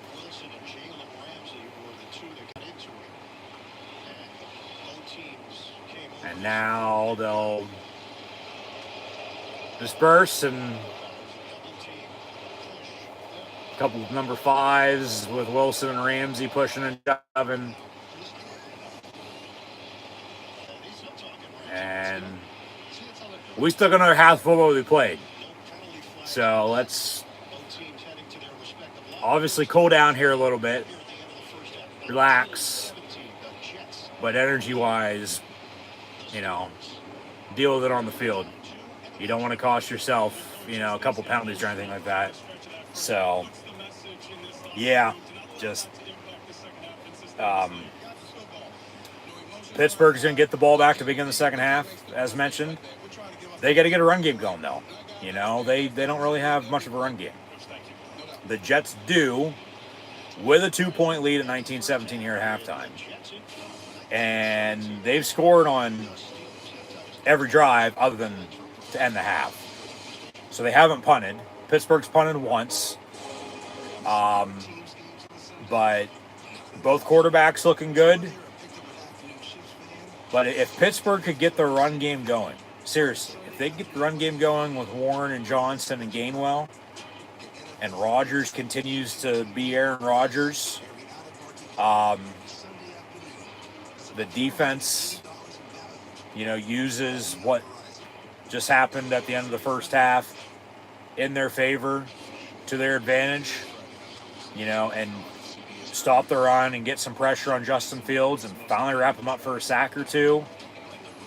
Get momentum on your side, long story short, especially if you can score on this opening drive to begin the second half, as you're going to get the ball back to begin the third quarter, then you're going to be in a good spot in the second half. But it starts up front, okay? You got to run the ball and stop the run, and you got to get to Justin Fields. Because if not, it's just going to be a back for the most part. So first half stats and scores here, an hour and a half, first game of the season. It is 19-17. We'll also update some scores from around the league and preview next week before we recap college football from this past weekend. We already previewed next week college football, yes. But yeah, Steelers, they need a spark in the run game. If they can get it, I think they'll be fine. If not, Rodgers going to have to do everything himself then, obviously, and it's going to be an interesting, second half at that rate, with how the Jets have played. Now, if they still don't get the run game going, but Rodgers continues to play well and the defense starts making stops, then they, would be all right then too, I would think. So, at halftime, Jets lead the Steelers 19-17. Justin Fields, former Steeler quarterback. He is 9 of 11 for 134 yards and a touchdown. The Jets as a team have 21 carries for 106 yards rushing. So they're balanced. They've been consistent. Breece Hall, 9 of 49. Justin Fields, 6 of 30. Isaiah Davis, 2 of 18. And Braylon Allen, 4 carries, 9 yards, and a touchdown. Garrett Wilson has 5 catches, 68 yards, and a touchdown. Breece Hall, 2 of 38 receiving as well. Tyler Johnson, 1 of 24. And Jeremy Rucker at tight end, 1 of 4. Pittsburgh, with former New York Jet quarterback Aaron Rodgers at the helm, is 11 of 14, 159 yards, passing with 2 touchdowns, as they show off some highlights here from this game and the other 7, 8 total 1 o'clock games here for the first Sunday in the National Football League here in 2025. Rodgers, 11 of 14, 159 yards and 2 touchdowns, 1 to Skronik, the other 2 Smith. So Kenneth Gainwell, 6 of 13 rushing. Jalen Warren, 4 of 9, 10 of 22 on the ground total this game. Not good. So they got to find a running game, as mentioned. DK Metcalf, 2 of 54. Calvin Austin, 2 of 51 receiving. Skronik has the 22-yard touchdown. Jonnu Smith, 4 catches, 17 yards and touchdown as well. Pat Freiermuth, 1 of 11. Got to get the tight ends going a little bit more, I would have to think, as well. DK has gone quiet after those 2 big catches. And then we'll see who else steps up also at wide receiver. As Gainwell has a screen pass catch for 4 yards. And they lucked out on a couple fumbles that they had, but recovered them themselves. Like I said, defensively, 3 tackles for loss. Watt, Wilson, and Hayward. Boswell, 5 points. 2 of 2 on his extra points, and a long of 56 on the field goal. So just been back and forth. Pittsburgh was down 3-0 and then up 7-3 and then down 9-7 because the Jets missed an extra point, went for 2, missed that as well, so it was 9-7. And then Pittsburgh took a 10-9 lead. And then the Jets went up 15-16 to 10 and then 19-10, and then the Steelers scored just prior to halftime. It's 19-17, 30 minutes in with another half to be played, with the Steelers getting the ball back to begin the second half. Overall total team stats, Jets have 12 first downs compared to the Steelers 9. They're 4-7 on third down. Pittsburgh's 3-5. They've ran 6 more plays. Have, a good, almost 100 more total yards than the Steelers do. It's a little north of 50, but south of 100. 240 to 173. 5 total drives for him, but that 5th drive I'm not going to count because it's just going into halftime. It's a 4-piece. And they have 2 more points, So, obviously, they haven't punted. The Steelers have once. So, that adds up and makes sense, even though that's not how it went. But, see, the Steelers have more passing, but the Jets have more rushing. The Jets are more balanced than Pittsburgh is here at halftime.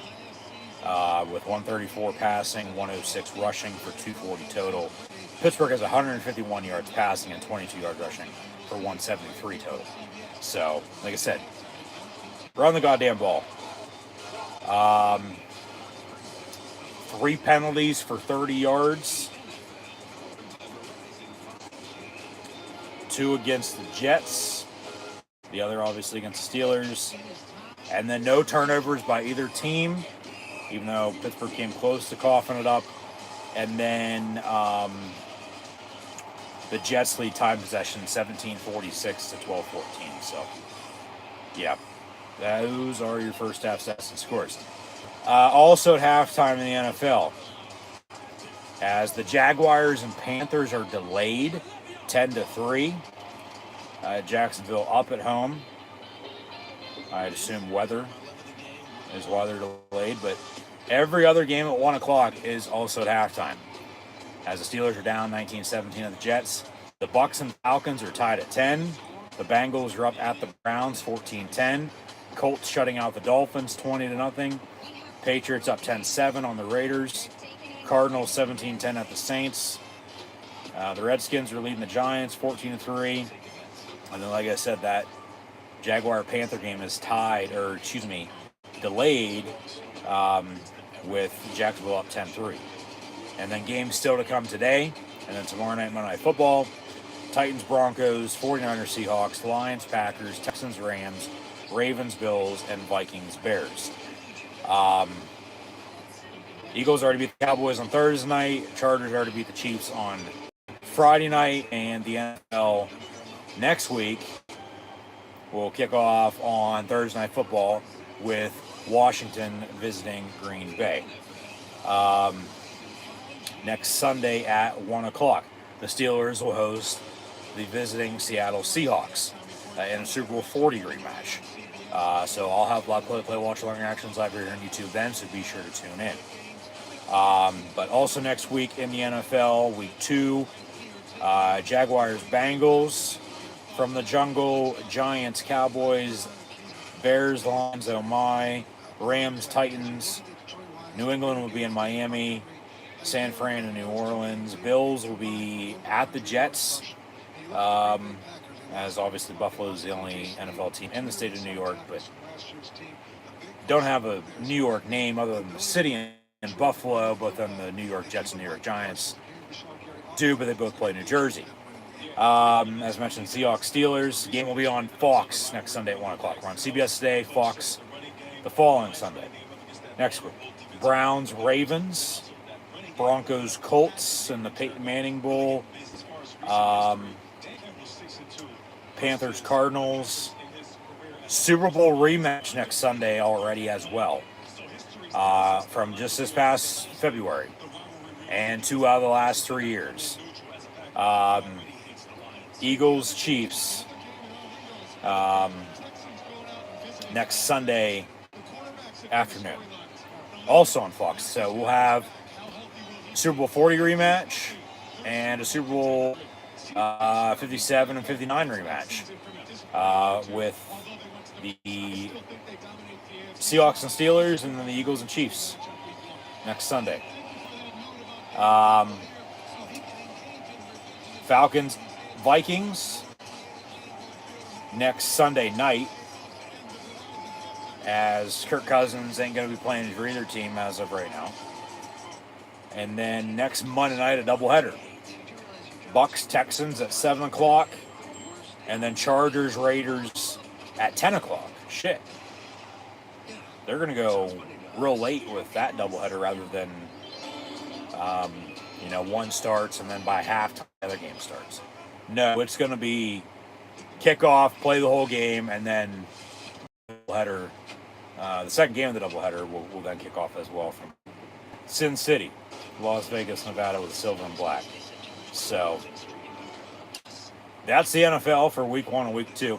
Recap college ball from this past weekend now as well. On Friday night, Louisville beat James Madison 28-14 in a comeback. Northwestern beat Western Illinois 42-7 after losing to Tulane week 1. Maryland almost got beat by Northern Illinois 20-9. Win for the Terps. Boise won on the blue turf against the visiting Eastern Washington squad from the red turf 51-14. And then the noon games yesterday for college football were what they were, and then it got real interesting. As we said at halftime, with the Jets leading the Steelers 19-17 here. So we'll get back to the action in a couple minutes. But yeah, it was just one of those days then for college football. With a lot of high scoring, a lot of shutouts, and in no particular order, we'll start with the top 25. The defending national champion, Ohio State Buckeyes, shut out Grambling 70-0. Thanks to anybody who tuned in and watched Penn State defeat Florida International 34-0 yesterday as well. It was greatly appreciated, and thanks for tuning in today and watching my NFL Pittsburgh Steelers live play-by-play watch-along reactions live on YouTube as well. The LSU Tigers at home in Death Valley beat Louisiana Tech 20-37. Georgia with a 28-6 win at home against Austin Peay. They'll go to Tennessee next week. The U beat Bethune-Cookman 45-3.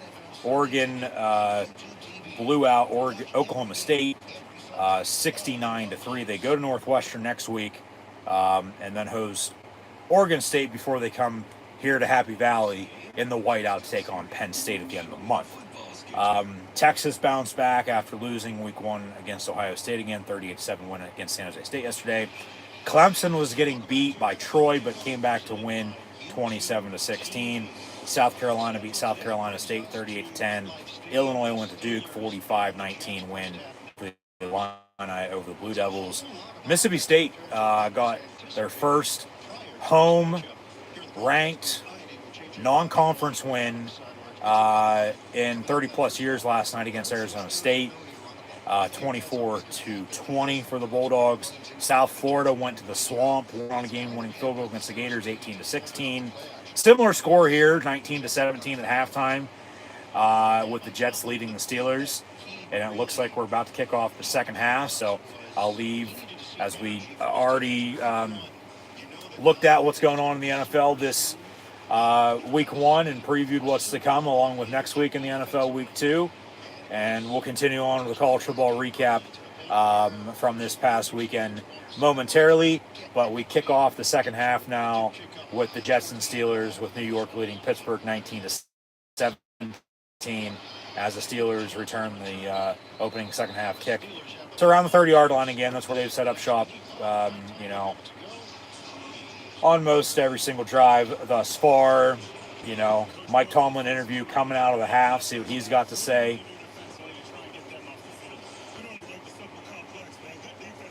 Don't need to make the simple complex. Yeah, they got to get the hell off the field, and they got to get the run game going. But yeah, 2 for 1. 1st and 10, handoff Warren up the middle. He gets 9 yards, second and short, 1 play in to begin this third quarter. So, yeah, they're down 3-0, up 7-3, down 9-7, up 10-9, and then down 16, and then 19-10 before they scored right before half.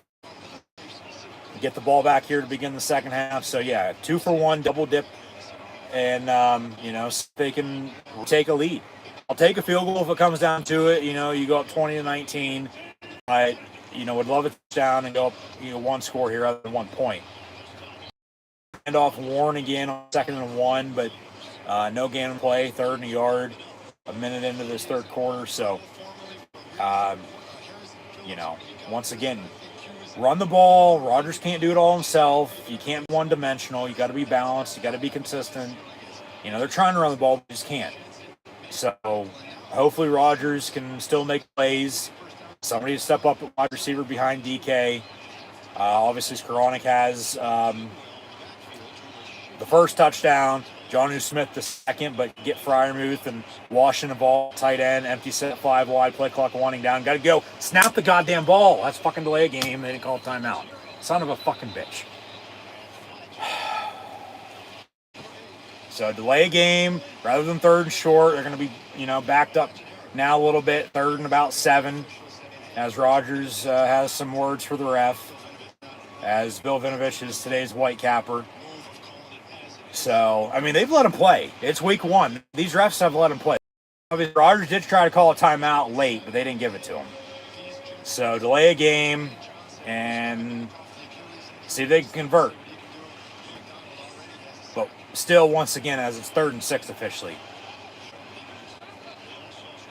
Get the run game going. Rodgers can't do it all himself, but this defense has to get the hell out of the field when they're out there.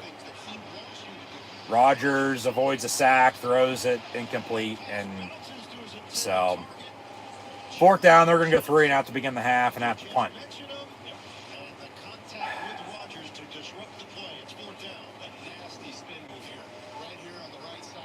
So, but pressure, everybody's covered, nobody's open, and what's he supposed to do?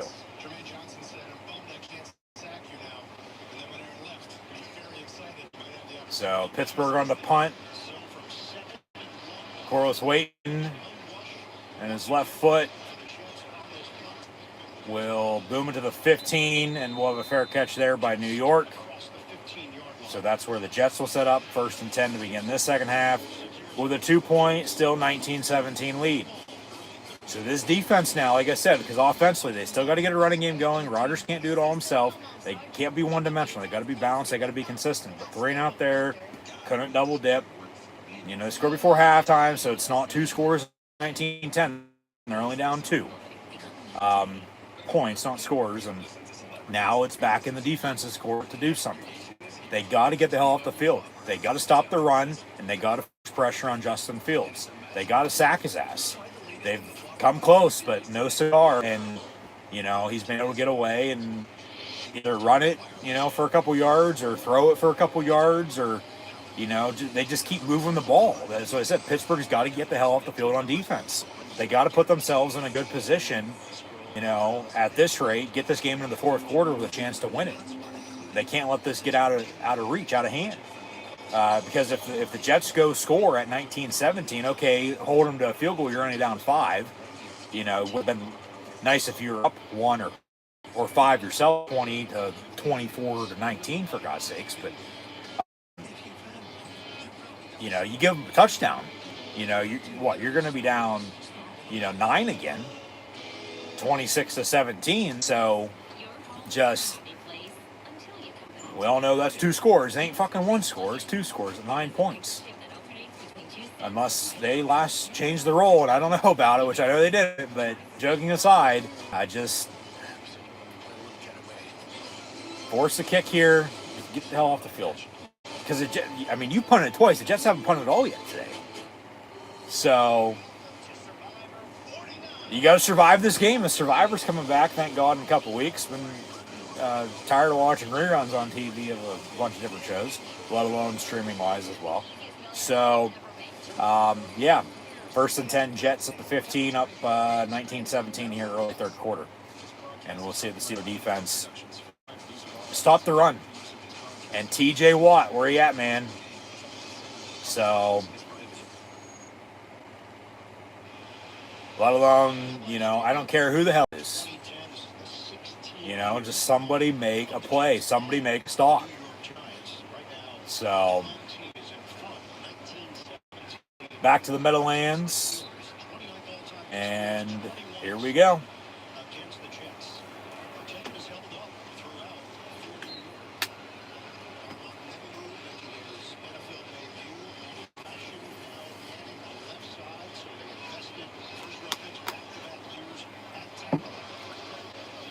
From the 16 officially, 1st and 10 for the Jets.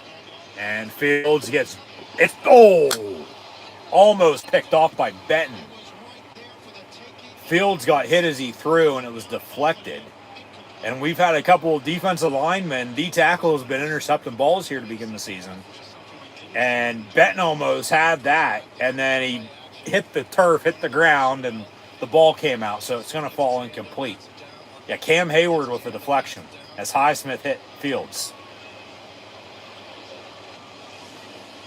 So incomplete, 2nd and 10. Get after him again. I mean, where the hell was that the whole entire first half, for God's sakes? From the 16 out of the pistol. Fields going to hand off. Breece Hall going to bounce it far side and get about a yard or two. Highsmith, Queen, and the former Eagle, Darius Slay, playing corner now for Pittsburgh, on the hit.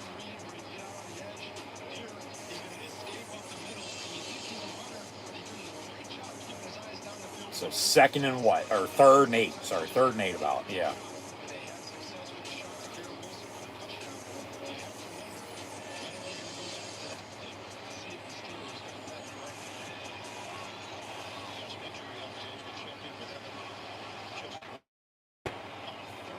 Third and 9, they say officially. So even better. Pass complete, Wilson near side, but they tackle him in the open field, and he's going to be short. And they're going to force a punt. And now it's starting to get chippy again, as it was prior to halftime. Jalen Ramsey talking a lot of shit.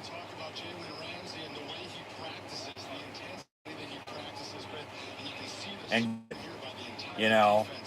just add another 5, and you got Joey Porter years ago. But 4th and 3, the Jets are going to punt. Just don't jump off sides, okay? And don't muff no fucking punt. From the 22, now you have some momentum. I get you punted to begin the half, but you get the stop on defense you desperately needed. And then it's going to bounce, and the Jets will down it at the 38. Now more pushing and shoving, flags come flying. Somebody better watch they don't get thrown out. Just don't spit on anybody, and you won't, but see what they're going to call. But yeah, the Jets punt. It's going to be after the play, personal foul on the kicking team, on the receiving team actually, on Connor Hayward. So he pushed first. Normally they get who retaliates, not does it first. But he got it, and it's going to back him up 15 yards. And all right, show him who's fucking boss. Let's go drive and score and retake the lead here now. So 11:27 to play in the third. Steelers ball when we come back, 1st and 10, down 19-17 still. Continue on here with the college football recap from this weekend's games. As mentioned, similar score in the win for South Florida on a game-winning field goal at Florida, 18-16. Florida State put up 77 on East Texas A&M and a 77-3 win. Boomer Sooner, Oklahoma beat Michigan 24-13. Iowa State won the Cyhawk Trophy on a game-winning field goal for the 2nd consecutive year over the Iowa Hawkeyes, and then also won at home against Iowa for the first time since 2011. A couple of double overtime games yesterday as well. Baylor went to SMU and won in double overtime, 48-45. Texas A&M beat Utah State 42-22. Ole Miss went to Kentucky and got revenge on the Wildcats after losing last year, 30-23. Alabama blew off some steam after losing to Florida State last week and beat Louisiana Monroe 73-0. Tennessee scored one last point at 72, defeating East Tennessee State 72-17. Indiana with a 56-9 win over Kansas State. Texas Tech 62-14 win at home against the Golden Flash of Kent State. Utah 63-9 win against Cal Poly. Minnesota shut out Northwestern State 66-zip. NC State 35-31 win at home. In the ACC against UVA, Pitt beat Central Michigan 45-17. They will go to West Virginia next Saturday. So the backyard brawl is back. Syracuse in overtime won at home against UConn 27-20. Jacksonville State 34-24 won at home against Liberty.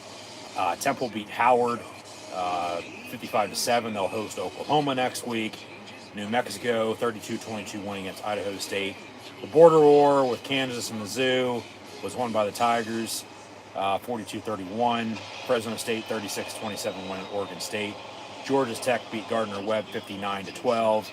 And Cincinnati and Colorado both won over Bowling Green and Delaware 34-20 and 31-7 respectively. And we'll get back to it momentarily. As the Steeler offense back out on the field, 1st and 10, down 2 here, 19-17, and Mike Tomlin's having a little conversation with refs.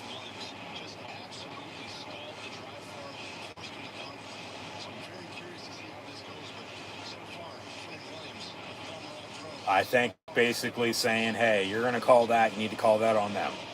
You know, call it down the middle. It's happened once already, it happens again, and here we are. But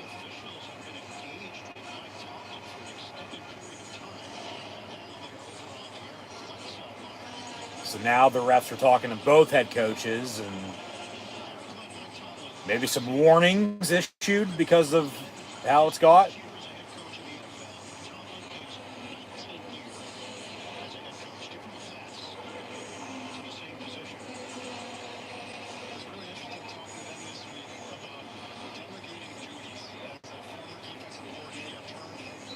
So after a little bit of a delay here, coming back from break, Pittsburgh ball once again, 1st and 10.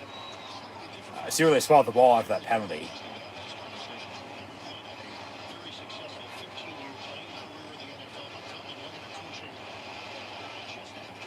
But from the 23, 1st and 10 for Pittsburgh. Rodgers in the gun looking to throw over the middle, and it's almost picked off. Thank God it was dropped, intended for Calvin Austin. So it falls incomplete, 2nd and 10.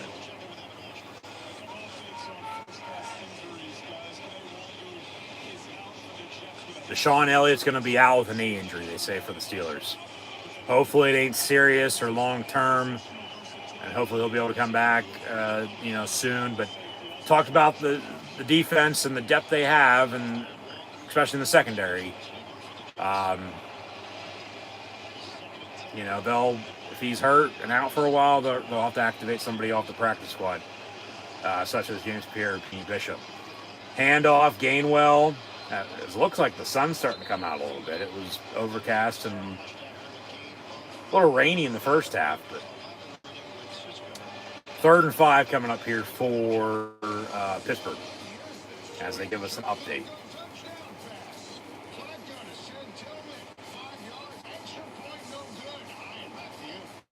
And Rodgers over the middle, high, incomplete. So another 3 and out, and they're going to have to punt again.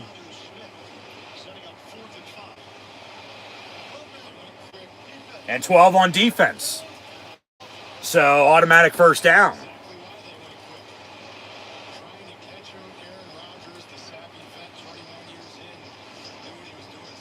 So he's like, don't fucking cut it. Just go. Keep fucking going. So the Jets had 12 on defense, so that incompletion ain't going to matter. Steelers maintain possession, 1st and 10.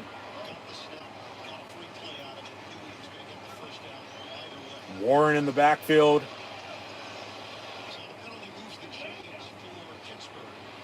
Ball at the 34 now. And they will fake the run. And Rodgers going to get sacked back at the 25, so they lose 9.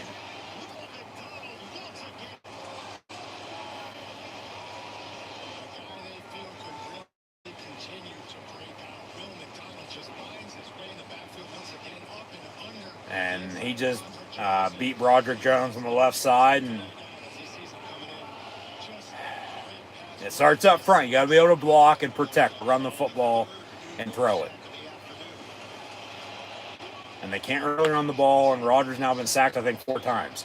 That pass complete to the 32. It's going to be Freiermuth.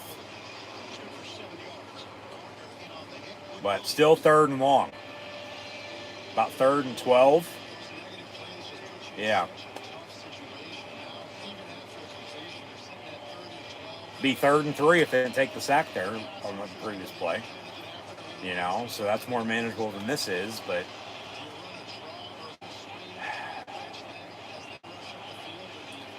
yeah, they might just be playing field position until they get something going here at this rate. 3rd and 12, Rodgers going to dump it off. Gainwell gets a good 5 yards, but not enough. So they're going to have to punt again. And Jets are going to get the ball back.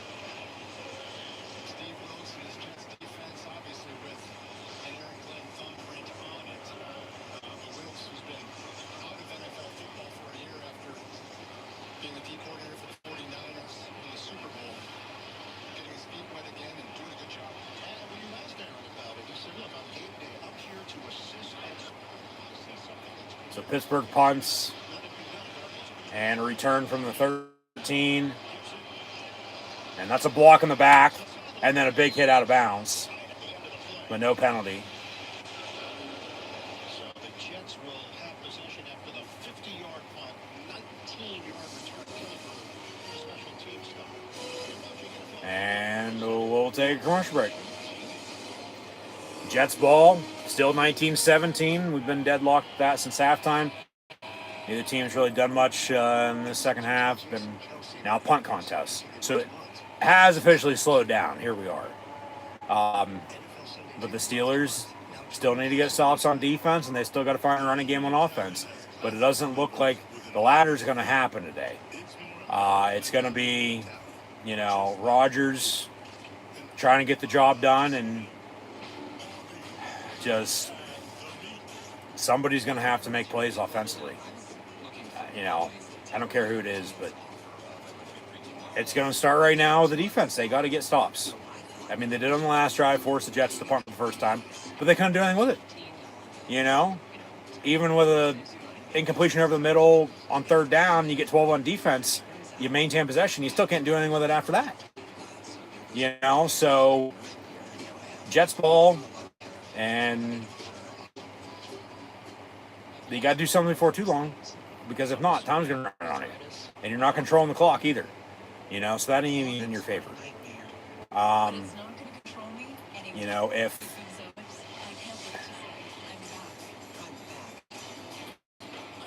they can get a couple more stops, if they can get a couple more stops and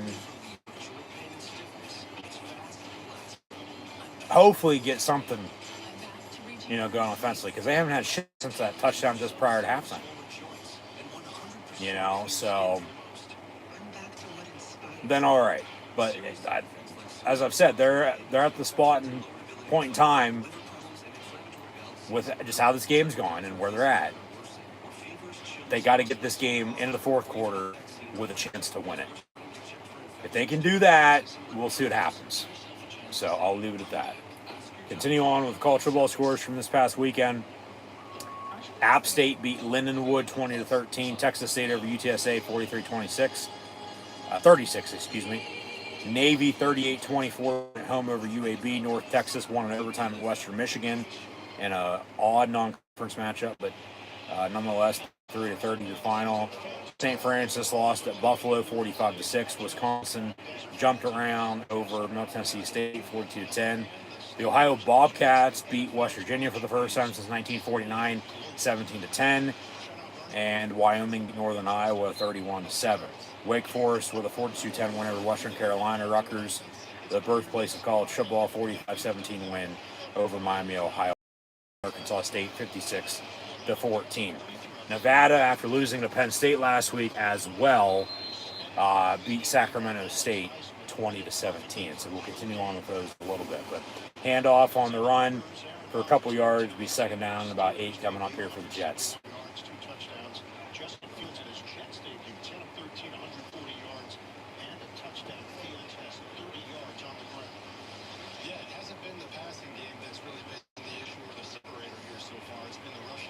Yep.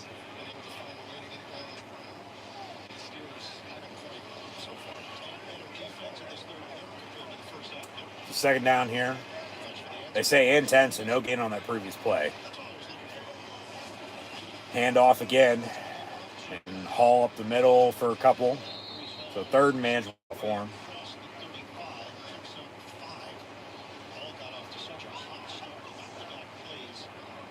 Third and 5.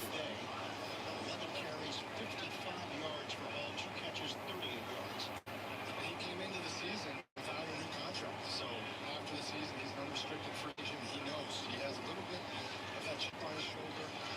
Always a competitor, of course, and dynamic, versatile. Fields going to work out of an empty set, 5 wide.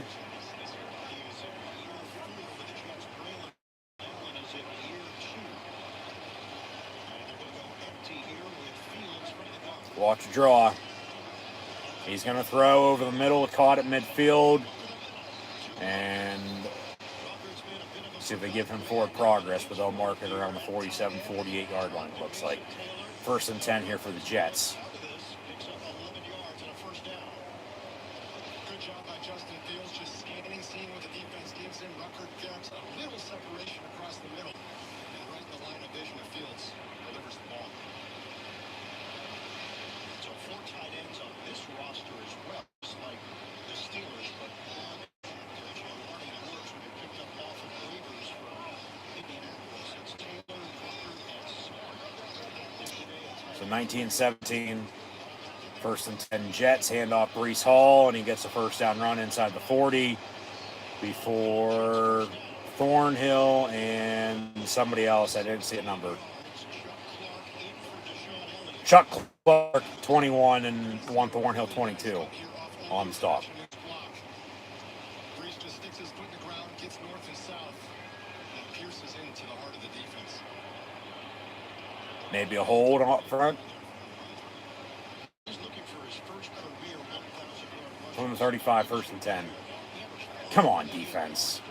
I mean, seriously. And movement up front. Late whistle and a flag on the play. thus far for the Jets.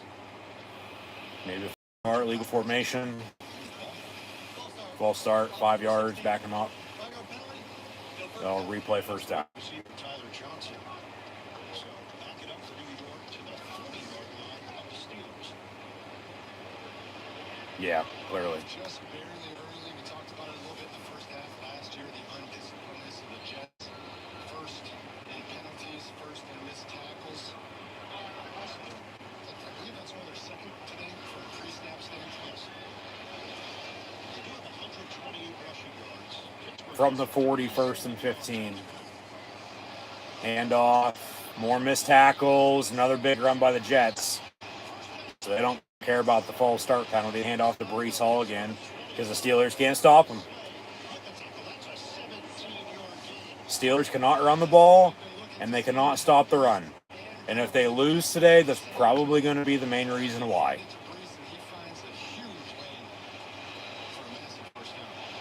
No Vera Tucker out for the season. Tickling shifts over the right guard. Myers starting at Just frustrating. They can't fucking run the ball, and they can't stop the run. This drive, they are finding success in that, And they, which is the gap between the left guard and the left tackle. even with pressure, and the Jets are still just, well, not the goddamn Jets right now, because of how good of a run game they have. That's why Fields is able to throw the ball as good as he has today as well. So no gain on that play at 2nd and 10. I mean, you got to force a kick. You can't give up a touchdown like I was saying a little bit ago. You just can't. You're going to be down 2 scores then going into the 4th. You got to force a kick here and only be down 5.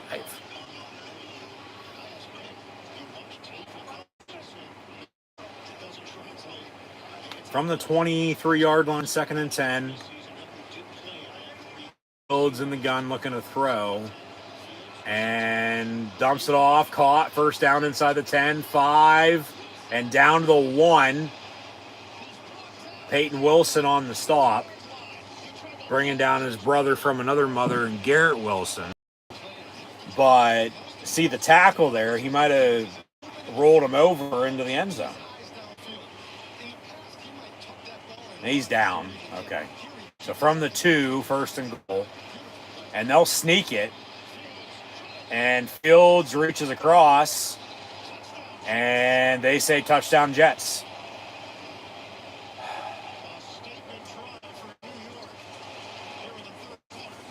So 25-17, which is 8.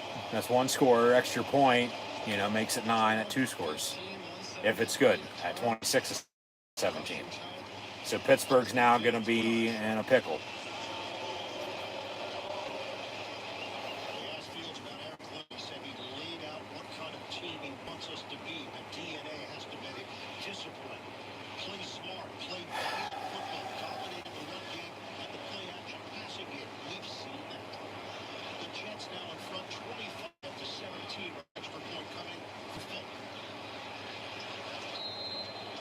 You can hope for another miss.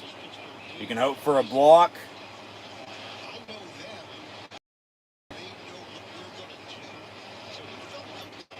But the extra point is up and good. So it's 26-17, which is a 9-point lead and 2 scores here with about, 3 minutes to go in the third quarter? So, offensively, they got to do something on this next drive. They got to get some sort of points. I'll take a field goal, but then you're going to have to get another stop. And then obviously some more stops. But, if they can score a touchdown, even better. You're only back down then a couple. And then obviously, you're still going to have to get stopped. And then continue to score. So, you got to do something. Because they haven't done shit this third quarter. Not a damn thing. Scored just prior to halftime. And even getting the ball back at the beginning of the second half. It's like, all right. And then that last drive, still nothing either. But just, frustrating, man. Frustrating. Update some stats and some scores as well. Continue on with college football here first. As we'll let this update. Southern Miss beat Jackson State 38-20 last night. Bryan over UMass by a point, 27-26. Cal beat Texas Southern 35-3. Missouri State went to Marshall and won 21-20. ODU with a win over NC Central 54-6. East Carolina 56-3 win over Campbell. FAU beat Florida A&M 56-14. Bill Belichick got his first win in college football as head coach of North Carolina Tar Heels, defeating Charlotte 20-3. Army with a 24-21 win at Kansas State. Houston 35-9 win at Rice. UCF put up 68 at home over North Carolina. A&T 68-7. Toledo 45-21 over Western Kentucky. Colorado State 21-17 win over Northern Colorado. Memphis 38-16 win at Georgia State. Tulane with a 2-point win at Alabama 33-31. LIU beat Eastern Michigan 28-23. Auburn 42-3 win at home on the Plains against Ball State. Vandy went to Virginia Tech and beat the Hokies pretty bad. Pulled away in the second half as that game was close early, but 44-20 your final score. Nebraska with a 68-0 win at home against the Akron Zips. USC 59-20 win at home over Georgia Southern.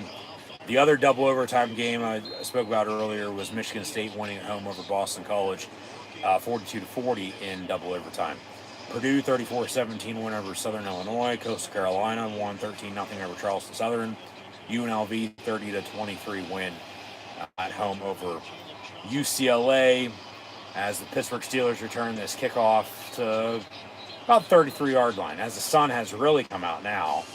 So hopefully there's some sunshine here for the Steeler offense and can drive and score some points and get themselves back in this game. They're down 9-2 scores here right now, and like I said, I'll take a field goal. I will. But you're still going to be down 6, which is 1 score, better than 2. But then you're still going to have to get stops. You're going to have to get stops regardless. But you'd love a touchdown here. You would. because then you're only down, another 2 points, and then you get another stop. Field goal takes the lead if you be able to get it. So they'll toss near side. Caleb Johnson going to lose 3 yards as he gets pushed out of bounds. And flags come in, so 15 yards, automatic first down, it looks like, on a late hit out of bounds. 3:36 to play in the third. Yep, that's the late hit.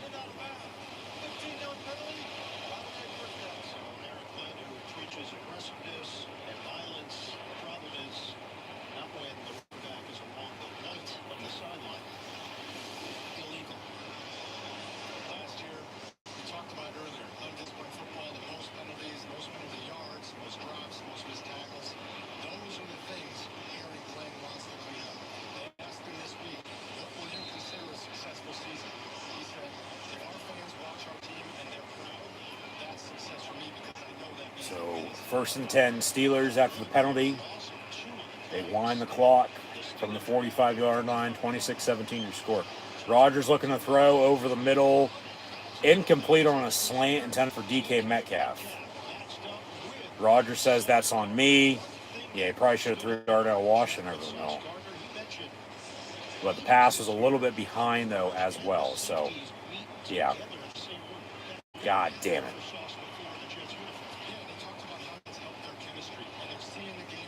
2nd and 10.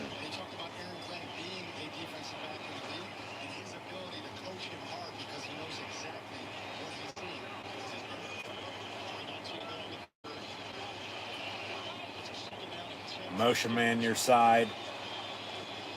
Rodgers dumps it off. Far side, Warren out past the midfield. Stiff arms. Gets a first down at the Jet 40. 1st and 10, Pittsburgh. All right. Something to work off of. You just need a spark. Looked like he had a couple guys open over the middle and to the near side, too, on an out route. So we'll see if they go back to that maybe later on in this drive with a similar play call, or, just move the ball forward and score some points.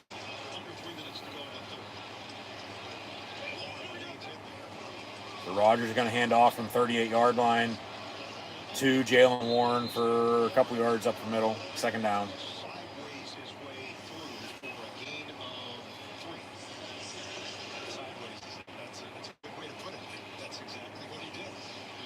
Butterfly.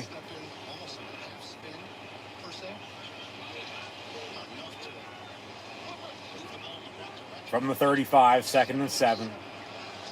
Rodgers dumps it off as he avoided a sack. It's DK, and Metcalf gets pushed out of bounds inside the 20. So they're knocking on the door now in the red zone. And, if you still got to settle for 3, I'm taking the points because it's a 2-score game here. You're not going for it on 4th down by any means. No. But you're this close, you're scoring a touchdown. Just simple crosser over the middle, and he got open, and Rodgers found him. And, it goes for a decent amount.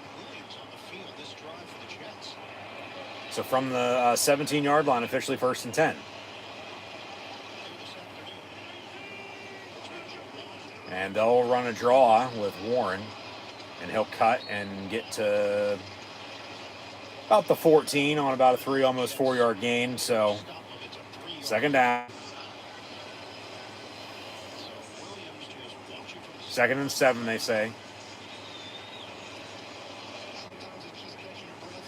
With a minute to play in the third.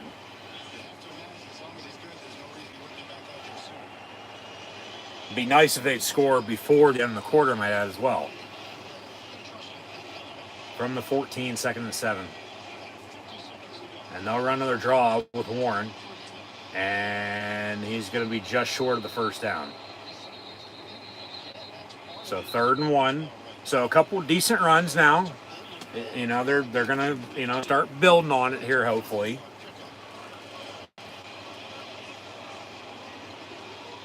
But 3rd and short. And I believe they will have to snap it here before the end of the quarter. Yeah, there's about a 4.5, 5-second differential between the game clock and play clock. from the 8 on 3rd and 1. They'll run it again. Get the first down and have a 1st and goal at the 5. Yeah, what about a late hit there? Do they go hurry up these final 10 seconds? Some more pushing and shoving. In the meantime, the clock's still ticking.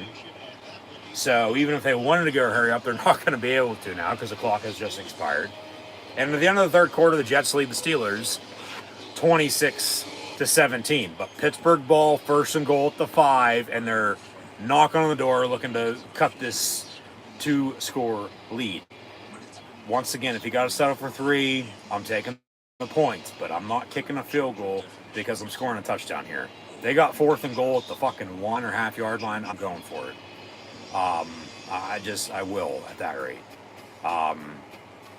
But you still want the points because you want it to be a 1-score game because there's still a lot of football to be played. So I'd still probably end up kicking the field goal. It's just going to depend on what happens these next couple of plays. They got 3 shots, 4 shots to punch it in. Here on goal to go from the 5. So, end of the 3rd quarter, there's some stats. It's still New York leading over the Pittsburgh Steelers. 26-17 your score. Come on, man. Upload. There we go. Fields is 12 of 15, 173 yards and a touchdown. That's passing. That was to Garrett Wilson. He also has a rushing touchdown to his credit, as does Braylon Allen. Yeah, so they had 3 touchdowns and a couple field goals with a missed extra point and then, missed 2-point try. Unless they up 10 rather than 9. But yeah, Fields 12 of 15, 173 yards, a touchdown. Breece Hall is 13 of 88. Fields rushing as well, 7 of 32 in the touchdown. Isaiah Davis 2 of 18. Braylon Allen 6 of 9 in the score. Garrett Wilson has 7 catches, 95 yards and a touchdown. Breece Hall 2 of 38 out of the backfield. Johnson 1 of 24. Jeremy Ruckert 2 of 16. But Pittsburgh on the flip side, Rodgers in his first start in the black and gold, 15 of 21, 206 and 2 touchdowns. One to Ben Skoranek, the other to Jonnu Smith. We'll see if they draw up here inside the 5 on goal to go. Jalen Warren now 10 carries, 33 yards rushing. Gainwell 7 of 19. Metcalf 3 catches, 72 yards, including another catch on this drive. Austin 2 of 51. Ben Skoranek 1 of 22 in the touchdown to go up 7-3 earlier. Where's Fryer with that right now? 2 of 18 for him. Jonnu Smith 4 of 17 in the touchdown. Jalen Warren 1 of 17 receiving. Gainwell has 2 catches, 9 yards. But to begin the 4th quarter, the Steelers are down 9, which is 2 scores once again. It's 26-17 with 15 minutes to go. So, see if they can punch it in here and cut this lead. Rodgers rolls out, wide open in the flat, caught, touchdown, Jalen Warren. Rodgers 3 passing touchdowns now on the day to different receivers, from Ben Smith to now number 30, Jalen Warren. So they are getting the backs involved. They got a run game going there a little bit. Then they, just, simple play action and, good block. And then he's wide open and he walks down. So here we go, Steelers. Here we go. And extra point here from Boswell. Rather than going for 2, because if you don't get it, you're still down 3. Hopefully he doesn't miss this extra point, because if he makes it, you're only down 2 as you were. And they still are. Extra points up and good. 26-24 with 14:57 to go. And the Jets are going to get the ball back. Both teams still have all 3 timeouts. 2-minute warning coming up. As Rodgers now has 506 career passing touchdowns, which is 5th all-time in NFL history, 2 behind and 3 from surpassing his former colleague, the quarterback Hall of Famer in Brett Favre, who was in front of him in Green Bay his first few years before he took over. And then you have a few others ahead of them, but yeah, just Seems to have the same sentiment about Tomlin. The way he handles his business. another one-score game for the Pittsburgh Steelers. What's new? But Steeler Nation now. I get it's a away game, but it's a, home away game. Steeler Nation needs to stand up, wave these, and oh mama, Renegade needs to strike. As the Jets do fumble. Holy shit, the Steelers recover. Can't make this shit up. And Renegade strikes again. So here we go, Steelers. Here we go. And Skoranek on the recovery, and now they got a first down and 10 inside the 20-yard line, looking to retake the lead. Who wasn't on the strip? Kenneth Gainwell, and then Skoranek on the recovery as James Pierre was also nearby. Let's go. Talk about momentum. And you got a little bit of a running game going now, too. Run the goddamn ball. You got to punch this in. I'll still take a field goal, go up 1. But you go up 7 with a touchdown, you're up 5.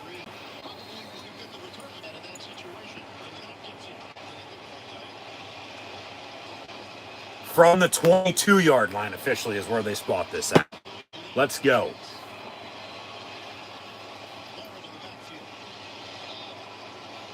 Handoff. Warren up the middle. And 4 yards or so. Just don't turn it over yourself, okay? So that's a gain of 3. Skoranek, big day, ends it up with a touchdown, gets the fumble recovered here. Fun fact, thanks to Ken, our producer, his uncle is Trent Reed. So the takeaways from last season, this is Yeah, Steelers with tied for most of the most defensively and the takeaway turnover margin. Rodgers roll out in the end zone, caught, touchdown. Let's fucking go. Calvin Austin. Now he's 1 away from tying Favre. For what it's worth, they just showed that, so I added in. But the Steelers take their first lead, the first time since early in the first half. Just another bootleg, and he's wide open. And you would think this Jet defense would know Aaron Rodgers. Boom.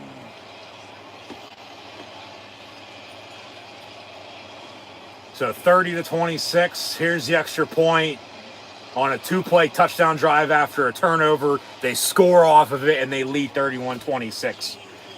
With 14:07 now to play. It was just 50 seconds ago they cut the lead to 2. They get the fumble on the kickoff return, and then 2 plays later, they score.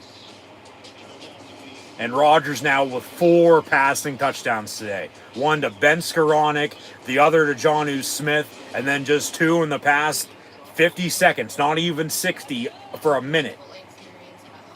Jaylen Warren and Calvin Austin. So I guess DK Metcalf, Pat Freiermuth, Darnell Washington, Scotty Miller, you're next. Hopefully I didn't forget anybody. But talk about a swing. And just momentum is on their side. The defense needs to feed off of this now. And let's go. 31-26. When they were thought to be down and out, the game ain't over until it's over. You know, that's why I said that was a big drive there a couple drives ago on, getting a stop, forcing a kick. Well, they gave up the touchdown. They're back down 9. But then offensively, they sort of get a running game going a little bit. Not much. And it still ain't much. But they, were able to go drive and score, cut the lead back to 2, and then literally on the kickoff. Fumble, and then 2 plays later, they score again, and Pittsburgh retakes the lead, for the first time since I believe it was 10-9, right? Yeah. It's 31-26 now. And I might add, the Super Bowl 45 final, in which Rodgers and the Patriots beat the Steelers 15 years ago, was 31-25. So, little tidbit there for you, for what it's worth. But yeah, Rodgers now, they said most recently is 2 behind Favre. Now he's only 1 behind Brett Favre for the most passing touchdowns.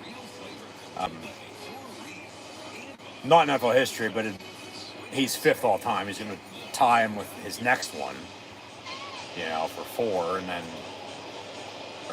make it 5 today or 1 next week or whenever it's going to happen to get to 508, and then, go from there. And a kickoff return from the 5. Maybe another fumble. No, he's going to hold on to it this time. So to the 33 they go. 14:01 to play. 1st and 10 Jets. Defense. Okay? Gotta get after him. Stop this run. And just get after Fields. Yeah, Rodgers, I guess, due for a big week 1. He's the first player with 4 passing touchdowns. I didn't read it all before they cut it. But, all right. They did say it then. First with 4 passing touchdowns in back-to-back games, week 1. But then with 2 different teams, obviously, because it was the Jets last year, now the Steelers this year. So, yeah. Yeah. That's what I said. Talk about a swing. Talk about momentum. Just completely shifting. Pittsburgh needs to make stops, so still here. You just can't have all that happen and then just let them do what they want. 31-26. It's 1st and 10 for the Jets from the 45. And the handoff and a tackle for loss. T.J. Watt hit him first, then Keanu Benton and Peyton Wilson. So tackle for loss. It's going to be 2nd and long.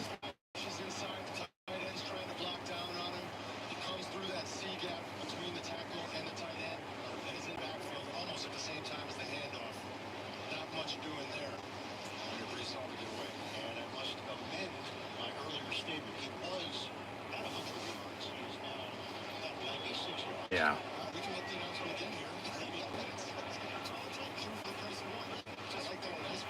From the 41, 2nd and 14.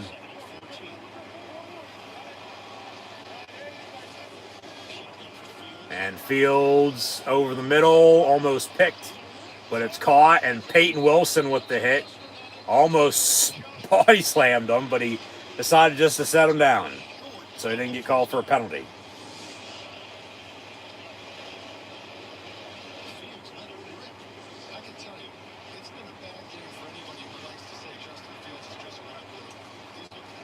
Hand off, and they get the 1st down.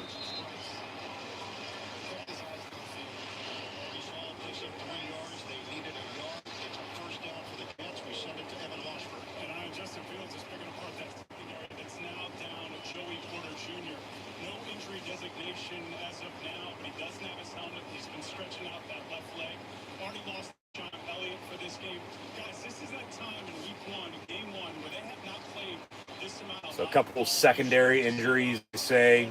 Obviously, we know about Deshaun Elliott, but now Joey Porter injured, looks like.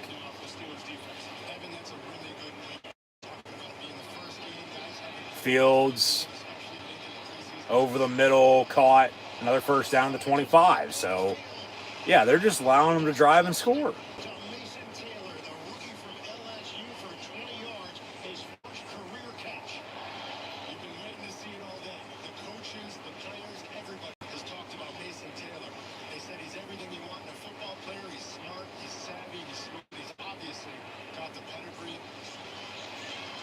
First and 10 here in New York.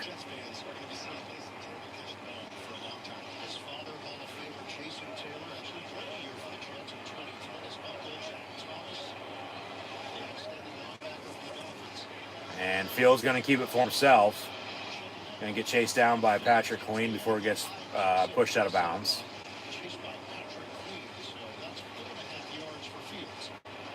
About 10.5 to play. Steelers are going to try to hold a lead here, 31-26. You force a kick, you don't want to give them another touchdown. You know, because if you force a kick and then go do something yourself, you might be up 2 scores if you score another touchdown. You know what I mean?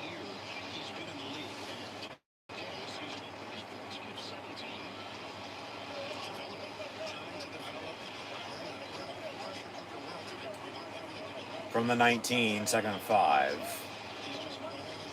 Fields, hands off, but a couple yards right up the middle. Be 3rd and short. 3rd and 1 officially.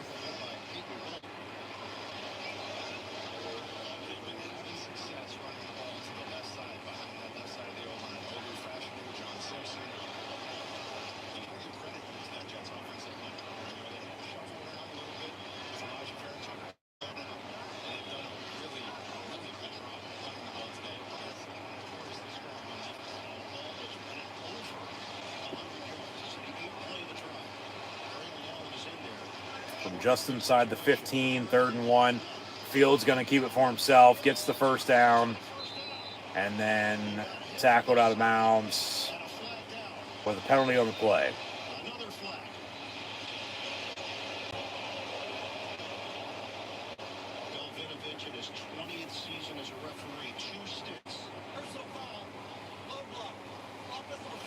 Personal foul, chop block on the offense, and they'll replay the down. So it's going to be 3rd and long now. So no first down run there on 3rd down. Oh, come on. You can't say that and then say that.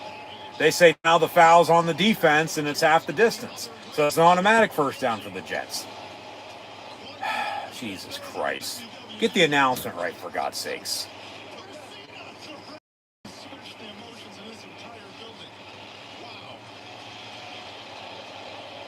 And they call it on Jalen Ramsey.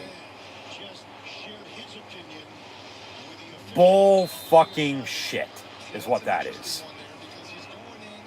1st and goal for the Jets.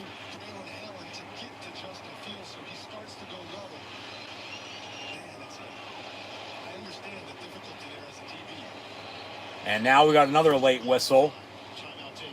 And a timeout by who? The Jets call their first. They'll have 2 left. Pittsburgh with all 3, and we still got a 2-minute warning with 9:01 to play. Tomlin's still talking to the refs. Ramsey is trying to make, to me, it looks like he's attempting to make a tackle. He's not traditionally like going directly through this blocker in a low block area, which would be a foul.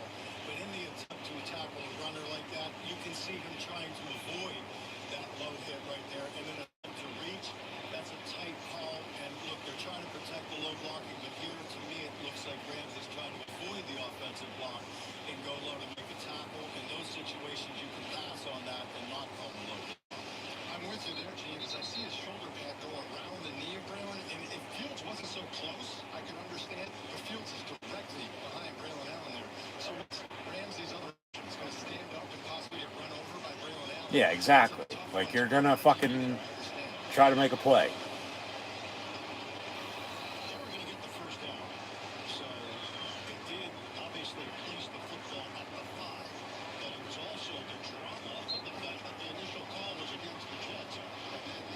Come on, defense. Let's make a stop.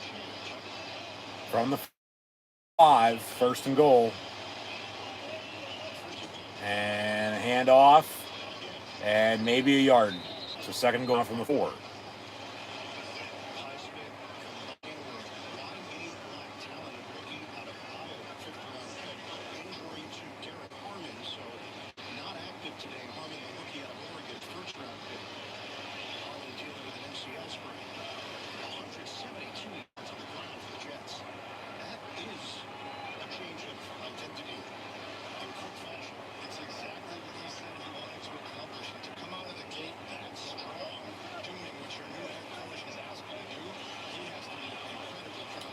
So 2nd goal here from the 4. Fields looking to throw. Down he goes on the sack. Thank fucking God. They finally got to him. Alex Highsmith.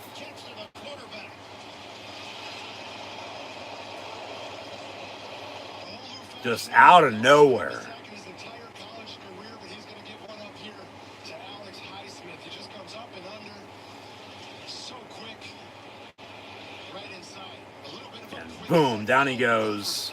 So it's going to be third and goal here, but longer from the 4 or 5 yard line than what it was now at the 10. So third and goal, Jets from the 10. 7:37 and counting to play. 31-26 is your score. Steelers lead. Jets looking to do so. That's a hold. Come on. Fields keeps it for himself. Tucks it and runs. Going to be short the 1 yard line, though. It's fourth and goal. Fourth and goal for the Jets at the 1. And yeah, Brandon Eccles, the former Jet, tackles the former Steeler, now Jet quarterback Justin Fields. That's a fucking hold. Call it. Jesus Christ. I mean, come on. It's clear as day. And now we got an injured Steeler. Let's see who that is.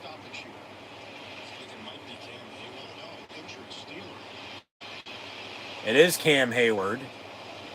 He just extended his deal last night as he sat out a little bit over the course of training camp and preseason. Practiced a little bit, but, you know, just a vet. And remember a couple years ago, he went down with an injury week 1, and then he didn't come back till, you know, halfway through the season. Like, they missed him. Now they have some depth at tackle, D-tackle, but I don't know what happened there. He's just a little slow to get up. Hands to the face or something. Yeah. There he got his eye poked. Yeah, he got his left eye poked. So he couldn't fucking see. But obviously Harmon's hurt. You know, so Benton and Yahya Black from Iowa is out there on this drive at D-tackle as well, big number 94. They drafted him this past spring as well, but these refs got to call it fucking down the middle. They got to,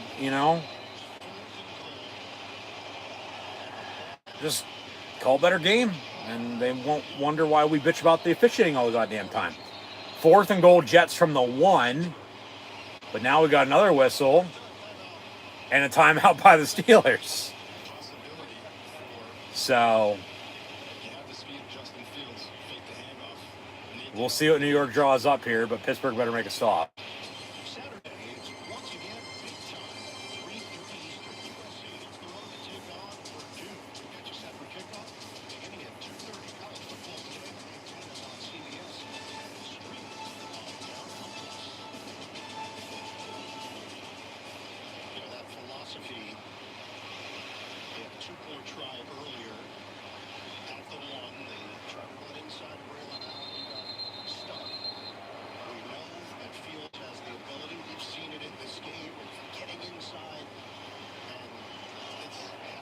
So fourth and goal here for the Jets.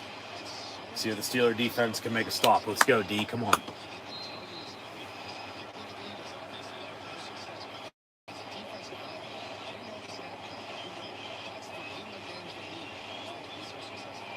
Motion man. And they'll fake the run. Fields going to run it himself. Just a bootleg. And they bid on it. He walks in, touchdown. And the Jets are going to go for 2.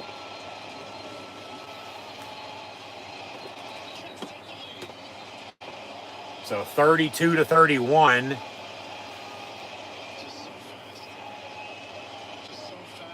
And they're going to go for 2 to make it a 3-point game. So Pittsburgh, would just be able to tie with a field goal.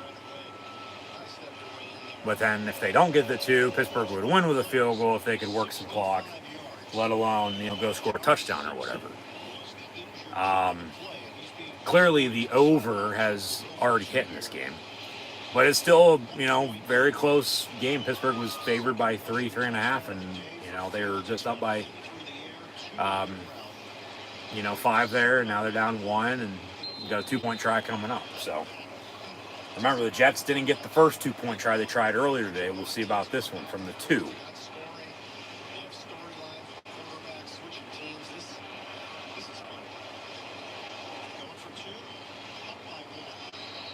And play clock winding down, another late whistle. And the Jets going to call a timeout on a 2-point try. So they only have one timeout left the rest of the game now. With 7:01 to play still, obviously, in the 2-minute warning as well. But are they still going to go for 2, or are they going to kick it? I would think they'd still go for 2 because it makes it a 3-point game if they get it. Because if they don't, and they just kick it, they're only up 2, and then the Steelers can clearly win with a field goal. And then they get ridiculed on why. Well, you're going to go for 2, and then you didn't go for 2, and blah, blah, blah. So. Scores around the league. You got 17-13 Bucks on top of the Falcons. Bengals up by a point, 17-16 at the Browns. Jags up 17-3 at home against the Carolina Panthers after that game has resumed. Make it 20-3 now, with a field goal. 33-8, Colts blowing out the Dolphins. Raiders 20-10 at New England. Same score for the Cardinals at the Saints. And then Washington's up 14-6 at home over the other New York team and the Big Blue Giants. 2-point try here for the Jets. Pass in the end zone. No. We'll stay at 32-31. 7:01 to play. Steelers going to get the ball back with 2 timeouts, 2-minute warning. You'd like to, run the football, work some clock here, go win it on a game-winning field goal if you can take that much time off the clock for that matter. But then, hey, go score a touchdown, okay? Whatever you do, though, just don't turn the ball over here. Do not turn the ball over. So we shall see what happens. But, just nothing stupid. Don't be turning the ball over. But there's still a lot of game left. Even if they would, say have to punt, you'd have to get a quick stop, on defense to get the ball back to then still be able to go do something without allowing them to, score in the meantime. So, just coming down the wire, but what's new for a Pittsburgh Steelers game? The Jets have a couple points off the board. They went for 2 on 2 different occasions. If they would have just kicked the extra points on both of those, touchdowns, they'd already be up 3. But because they didn't get it on the first one, they decided to go for it on the second one. Still don't get that. So they're still only up 132-31. So Fields was showboating a little bit, walking in on that touchdown. But both quarterbacks have had damn good games here today against their former teams, no doubt about it. But there's still 7:01 to go. Steelers going to have the ball here with 2 timeouts. 2-minute warning is mentioned to, go potentially win it. So go win it. Go win it on a game-winning field goal. Go win it. Game-winning touchdown. Just if you do score and there's time left, you still get the ball back. Here, obviously, defensively, you make a stop. Or that, they do get the ball back, they're going to need a touchdown to win it rather than to win it. So you would need a touchdown now, then, is what I'm saying. So, 32-31 with 7:01 to go, and the Steelers are getting the ball back. So, see what happens. Amazing shots of today's game are provided by Nationwide. Back here at MetLife, tight one, the Jets and the Steelers. The kickoff here for full. Jets now leading at 32-31. And Pittsburgh on the return. And Kenneth Gainwell out to around the 35-yard line. And then they blow it dead. More pushing and shoving, but here we go. What's the offense got now? They had back-to-back touchdown drives in under a minute, to take the lead, but then they just gave it up on defense. So, like I said, you would like a touchdown here compared to a field goal. But I'll take the points if it comes down to it, because then you're back up. And then if you can get a stop and hold it, then you're going to end up winning that way. So, Just don't turn the ball over. Whatever you do not turn the football over. No turnovers. From the 37, 1st and 10 for Pittsburgh. Rodgers fakes a give. Going to run a screen. And that's going to lose a good 5-6 yards for Kenneth Gainwell near side. So, 2nd and long.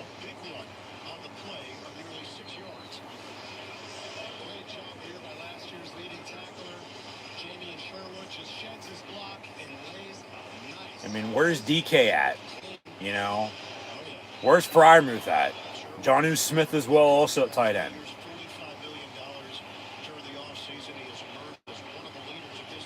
But then, you know, Calvin Austin, has a touchdown. Roman Wilson's nowhere to be found today. Rodgers almost picked off, incomplete on 2nd and 15. So incomplete 3rd and 15. So now they're back to not doing much. And if they do have to punt here, they don't convert on 3rd and 15, you're going to need a quick stop on defense. But then guess what the Jets have? A run game, and they've worked the clock all game. So, big 3rd down here for sure. They got to convert.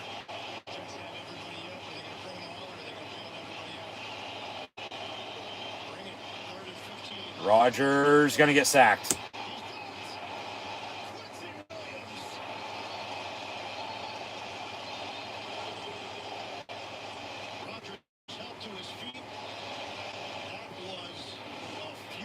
Quick 3 and out, and New York can get the ball back up 1, and yeah, they're going to run the ball and work clock, and Pittsburgh might not even get the ball back for all we know. Yeah, big hit on the sack.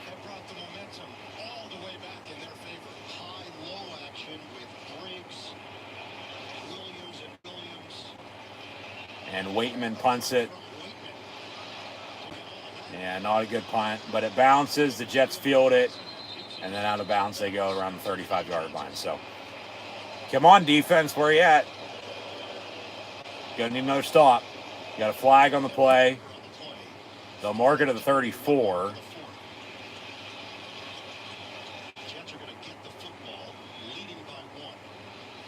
But we'll see what the penalty is here.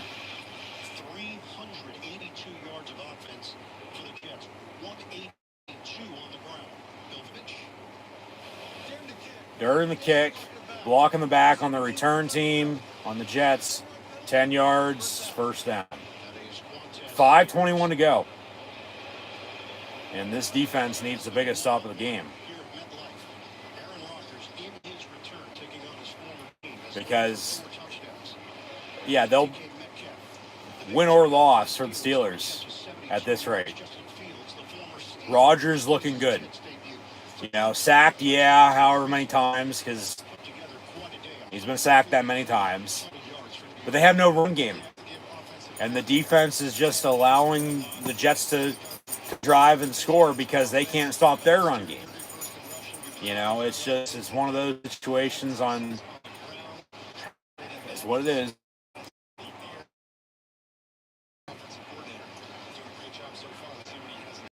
So, 1st and 10 here for the Jets.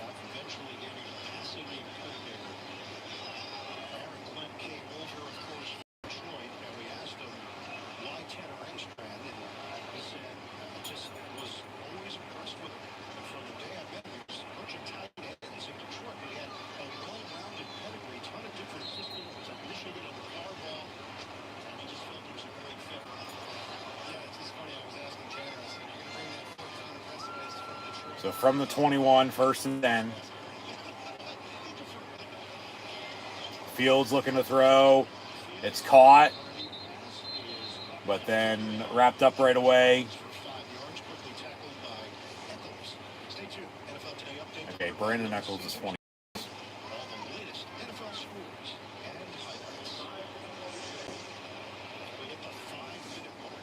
Under 5 to go now. 2nd and 5. They're going to work this play clock. If they were smart, they would. They break the huddle with 20 seconds.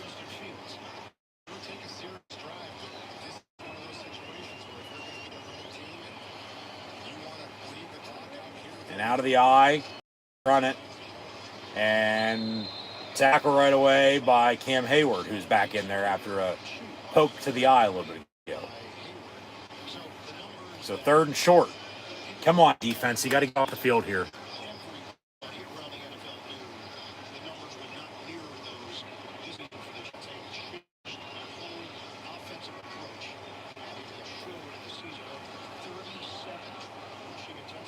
Third and 3. 4-1-2 and counting to play. Come on, defense. Let's go.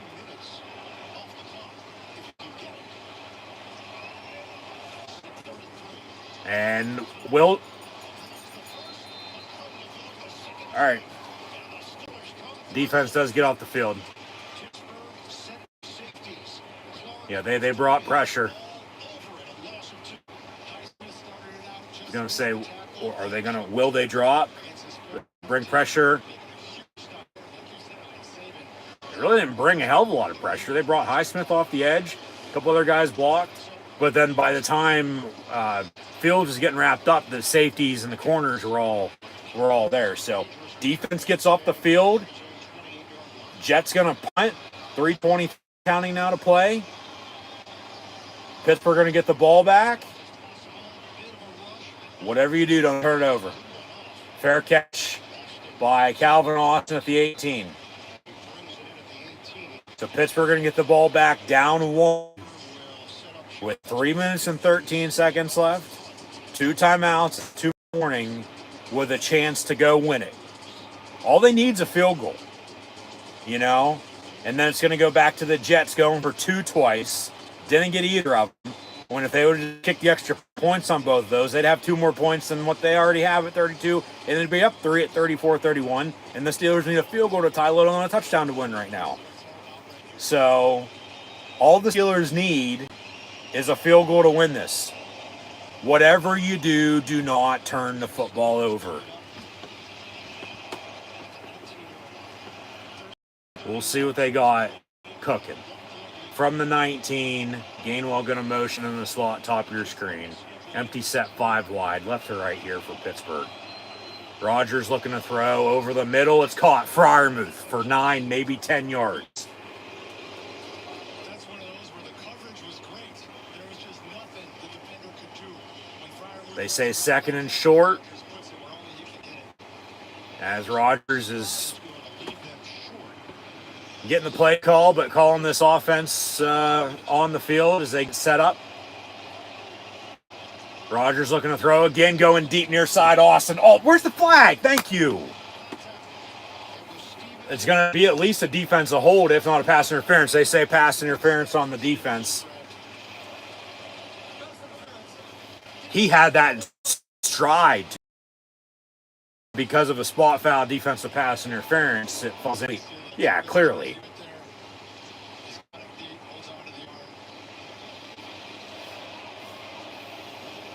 So ball going to be around the 43, 45 yard line, it looks like. See where they spotted at officially. Clock stopped as well. 2:42 now to play. As Rodgers has 36 career game-winning drives in the 4th quarter overtime, with 3rd most among active quarterbacks, but he's trying to do it for the first time in a black and blue Pittsburgh Steelers uniform. Ball at the 48 officially, they say. 1st and 10 Pittsburgh. Down 1. All he needs is a field goal. Slant over the middle. It's caught, and then caught still off the ricochet. DK Metcalf. 1st down Steelers. As it was almost caught, dropped. Jonnu Smith almost caught it, dropped it, but then DK fell down and then was laying there on the ground and just caught it. And they're going to give a hurry up to make sure they don't look at it because we're still under 2 minutes. Jets, if they would have had to challenge, don't get it, they lose their 3rd and final timeout. But that pass is caught for about a yard or so, quick far side. Be 2nd and 8, 8.5, 9. And we've hit the 2-minute warning as the Steelers trail by 1, 32-31. All they need is a field goal. All they need is a field goal to win this game. And the Jets, with a 2-minute warning, only have 1 timeout to stop them. So you know what? Yeah, Rodgers throwing there, getting them in this position. But remember, Boswell already made a 56-yard field goal. Okay? You're going to want to run the football now. You're going to want to work clock. And you're going to try to get as close as you can if they have already decided that they're going to just settle for 3 and kick it. Like I said, though, no doubt about it, you would love to score a touchdown. But in this situation, all you need is a field goal. Okay? So we'll see what they end up doing. But just overall, flat out, whatever you do not turn the football over. No turnovers, no fumbles, no interceptions, no nothing other than 3 points, maybe 6 or 7, and a win for the Pittsburgh Steelers today is what they need in the next 2 minutes. So I'll leave it at that, and we'll see what they do when we come back. The Colts beat the Dolphins 33-8, officially your final score. Jags, Panthers just kicking off the second half because that game was delayed. But then everything else under 5 minutes to go in the fourth quarter. As we sit here with 2 minutes to go at the 2-minute warning. So, but Steeler ball, down 1. They need a field goal to win it. And they're knocking on the door of field goal range. So they know it's there for the taking. Are they going to grab the bull by the horns, or are they going to let it slip away? So, like I said, just don't turn the ball over. Whatever you do, don't turn the ball over. So, been a good game, back and forth. But ain't over just yet. So, yeah, that's going to be on the highlight reel. The slant over the middle. 10 for DK. Drop, never hit the ground. And then Johnny almost caught it, dropped it, but then it was almost picked off in the meantime. But then DK ended up catching it in the long run. So, yeah. Well, let's wave those towels. Here we go, Steelers. Here we go. All we need is a field goal, okay?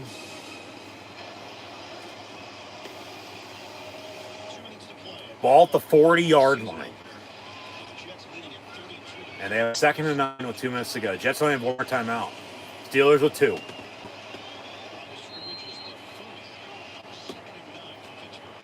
But from here, it'd be about a 57-yard, 58-yard field goal. They already made a 56-yarder. Just don't go backwards, even though they do for a couple yards there. Jonnu Smith.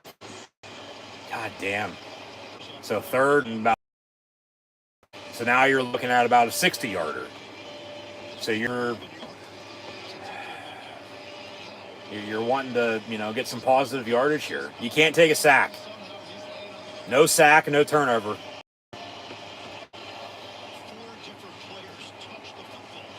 And Boswell's getting ready.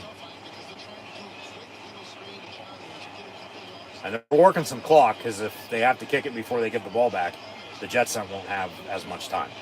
3rd and 11 from the 43, but you'd like to get at least probably 5, 6, 7, 8 yards here. Rodgers going to call timeout. All right. I'll live with that. That's a good timeout. You have 2 of them. Play clock winding down. Timeout. You don't take a delay game. You're already, back beyond the chains, and you're, trying to get in field goal range here to, kick a potential game-winning field goal. So, yeah, just easy here.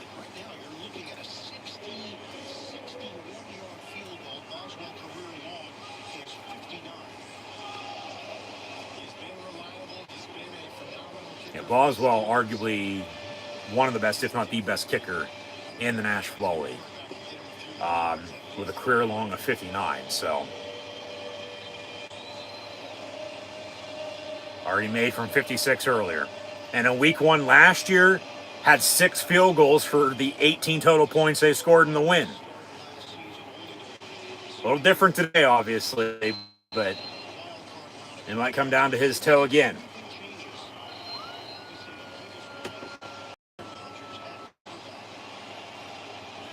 So they break the huddle after the timeout.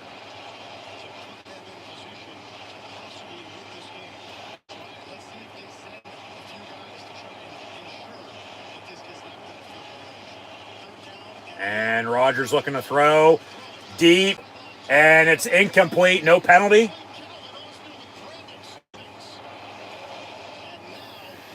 So Boswell's going to have to kick a long field goal. They're looking for a flag.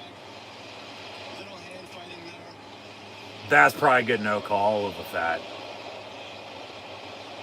Austin was talking to the officials. He felt Stevens got his hands all over. So here's Boswell for the lead with a minute and 8 to play, and it's going to be officially from 60 yards. Already made from 56 earlier today. This from 60 in the lead and the potential win. Kicks up, and the kick is good. Boom, motherfucker. With a minute 3 to go. There's Danny Smith and his bubble gum.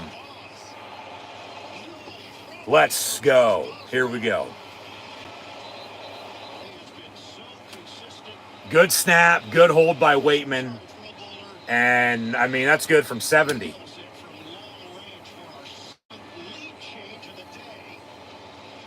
Seventh lead change of the game. Yeah. And new career long for Boswell as well. The only thing is now, game ain't over. There's still a minute 3 to go. Jets have a timeout. Steelers have a timeout. And it's a 2-point Steeler lead. Nick Folk's already made a couple field goals himself today, too. So all the Jets need to do now is do what the Steelers just did and also get in the field goal range and kick a potential game-winning field goal of their own. Then remember, if the Jets would have not gone for 2 twice and already kicked 2 extra points, we'd be tied at 34. That would have been for the tie, not the lead on Pittsburgh's side of things. And then the Jets could just go kick a game-winning, which they still could, and potentially. Kickoff return. The Jets get out to about the 30-yard line. And we got 56 seconds to play. Teams have a timeout. The Jets need a field goal to win it, but the Steeler defense. Oh, mama, where's Renegade at? Here we go. Let's go. We need a turnover. Need a stop. Need to find a way to win this game.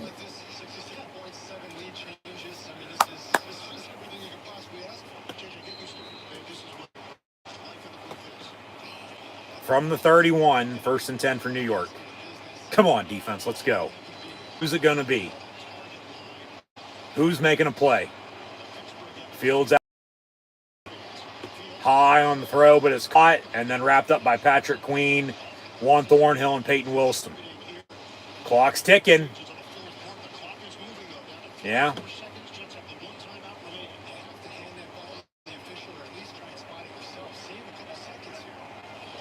And Fields going to avoid a sack, throws, and it's incomplete, almost picked off by Jalen Ramsey.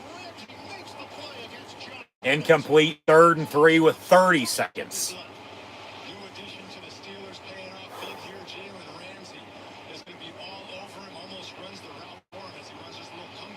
Come on, defense, let's go.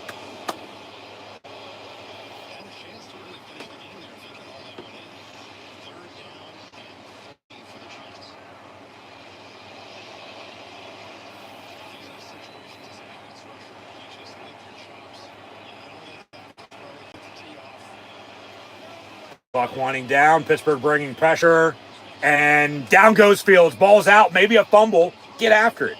They say incomplete.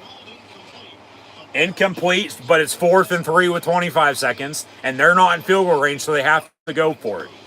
Need one more play.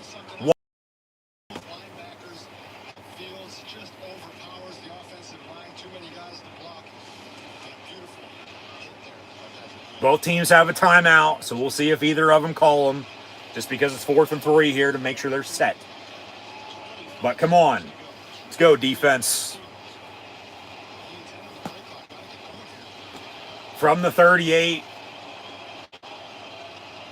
Fields on 4th and 3, looking to throw again, and he's going to stop throw. It's caught by Garrett Wilson. It's incomplete. Jalen Ramsey with a big hit. 5-on-5. They were talking shit at halftime. And last laugh. And the Steelers are going to win in week 1, 34-32 at the New York Jets. What a game and what a finish. And Aaron Rodgers is going to get the better his former team, unlike Justin Fields. And the Steelers, traded for Jalen Ramsey with Jonnu Smith, sent Minka back to Miami, and in his first game with a big hit to seal the win. So Boswell ended up kicking a game-winning 60-yard field goal with about a minute to go. And then the defense gets a turnover on downs, and Aaron Rodgers can go out and take a knee in his old stomping grounds.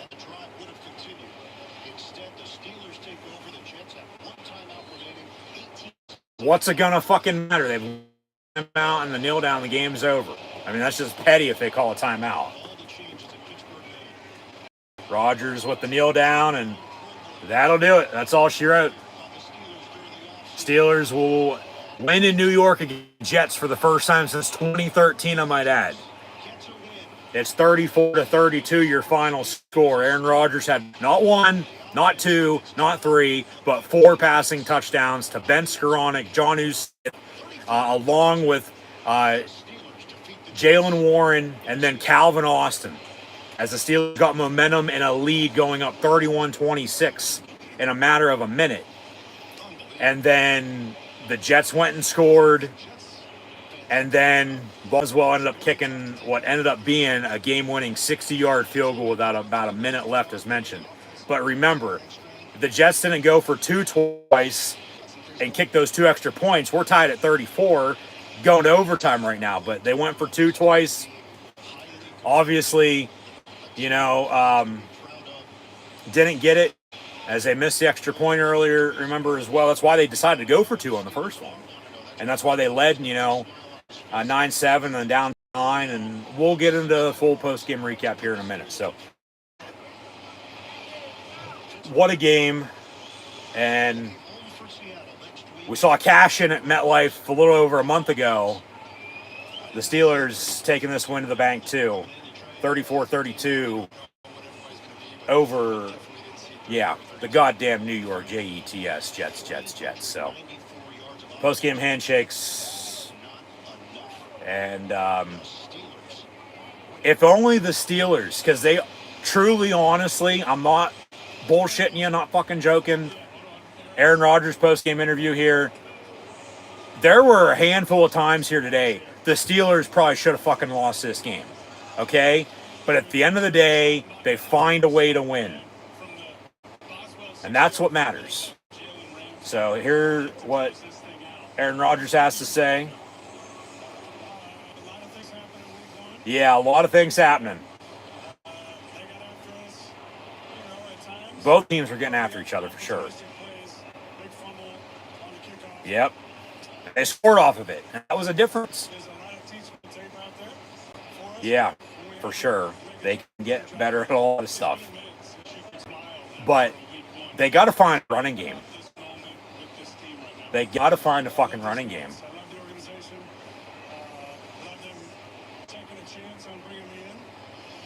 Well, here we go, Steelers. Here we go. 1-0.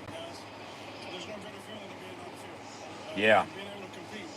And he's competing. And he wanted to win. And he joined the Steelers. And they win week 1 here today. Against one of his former 2 teams.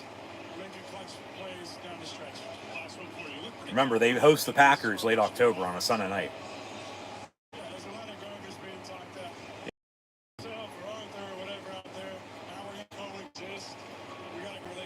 Coexisting, they got a great relationship.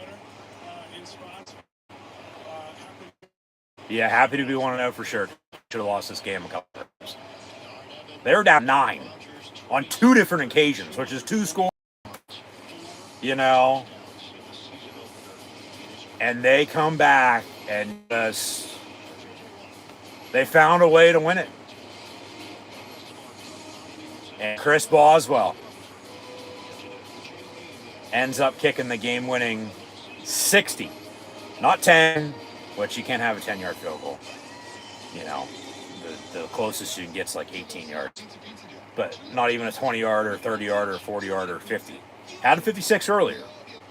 But, yeah, Boswell ended up kicking the game-winning 60-yard field goal with about a minute to play. And then the defense got a turnover on downs if I have something in my eye. Big win, huge win. Like I said, they probably should have lost this game. But talk about a team win. Here you go. Offense, defense, special teams. You know, you have 4 passing touchdowns, not really much in the run game. We'll go over final stats here in a minute, but then, the defense, well, special teams really, more than the defense. But then the defense late, with the turnover on downs. Because remember, the first half, the Jets didn't punt at all. They punted a couple times in the second half. But then there was that drive, 5-6 minutes to go, they didn't do anything. And then they still got to stop. And, then kicked the field goal and then got another stop and won it. But special teams wise, got a fumble on a kickoff, and then 2 plays later they scored. And then, you have 2 55-plus yard field goals, a 56-yarder and a 60-yarder. 60 goes for the win. And that was good from at least 65, if not 7. He's got a fucking cannon of a leg on him. It's not like we don't know this. It's just that was a career long for him, when his previous career long was 59. Now it's 60. But, yeah, that could have been, made, obviously, from way longer than that, if needed. But then you got to factor in, how's the field, how's everything else gone prior to this, where you at hash-wise, in the middle field, on the right hash, on the left hash, how's the wind, and just, so, CBS here, gonna give us some bonus cover, maybe not. I think they're just gonna take us into the next game. But what a way to start the season. I mean, win's a win at the end of the day. Like I said, once again, they probably should have lost this game on a couple different occasions. But they found a way to win, and that's what matters. So now you just got to build off of it. If they can find a running game and continue to do what they did on offense today, and the defense is playing, I mean, they didn't play lights out the whole entire game, but they made stops and they made plays when they had to, and then special teams. Especially in the return game, got a turnover and then they scored off of it. And then, relying on Boswell, 2 field goals there, but then the punt game, they played field position.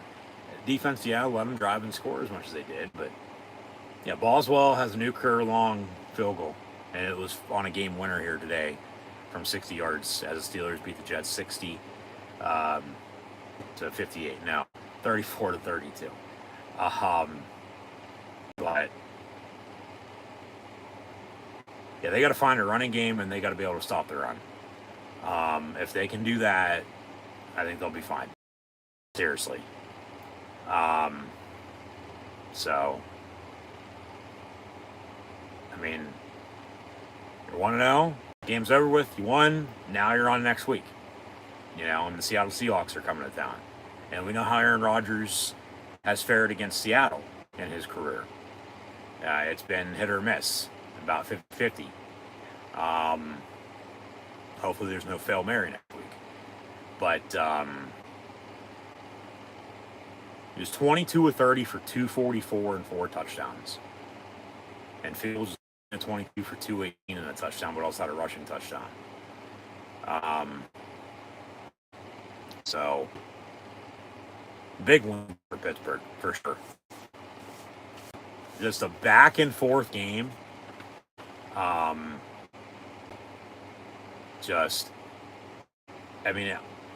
I said earlier, as Pittsburgh ain't going to cover at -3 or 3.5, they win by 2.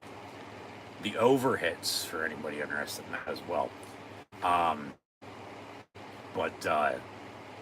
Just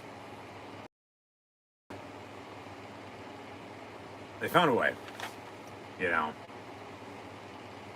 found a way to win. I was going to say something else. I lost my train of thought.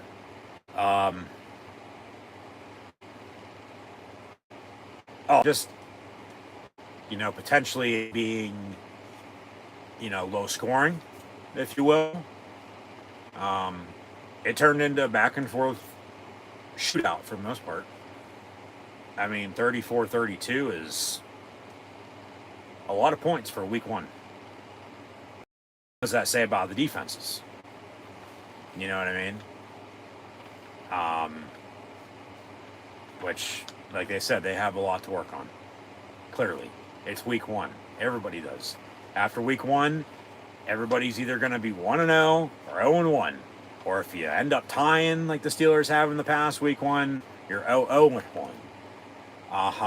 But yeah. So, big win. Huge win. And of course, it, came down to the wire. Came down to the final, play of the game. Heart attack city. Cardiac kids, if you will.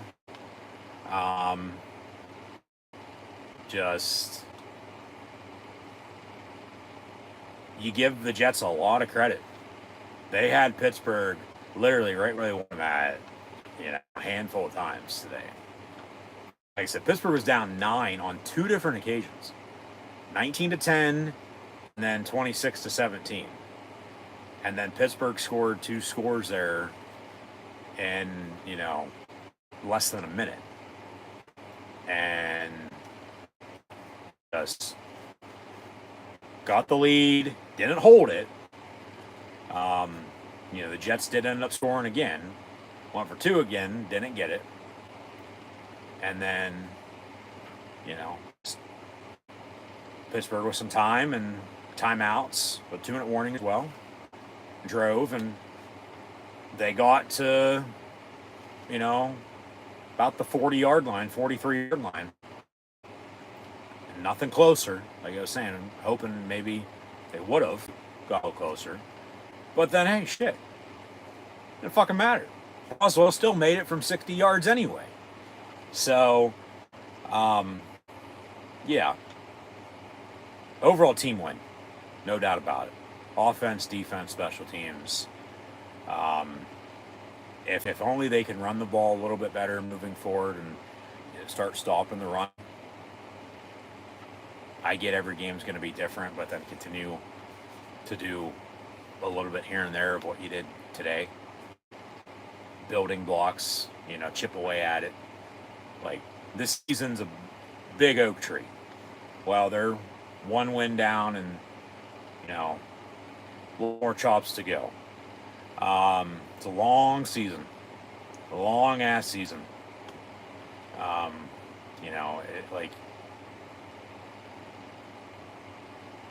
I'm sure there was already the talk of, oh, well, they're going to lose this game, and they made the wrong decision to let Fields walk and bring in Rodgers. I think at this rate, the way both teams played today, both teams probably made a decision. Pittsburgh let both Russ and Fields walk. They're both in New York now with the Giants and Jets respectively. Washington beat New York. Pittsburgh beat New York as well. Giants lose, as do the Jets. So, I'm sure they're loving football. Not. But yeah. So, but then, Pittsburgh brings in Aaron Rodgers. And like I said, it seemingly was the worst kept secret in the National Football League this past offseason. Because they didn't sign him right off the bat, when free agency started. Fields signed with the Jets like around noon, that day, on the first day of free agency back in March. And it's like, all right, well, is Pittsburgh going to bring back Russell Wilson? Are they going to, end up signing, trading for somebody else? No, they built the team that they wanted to build.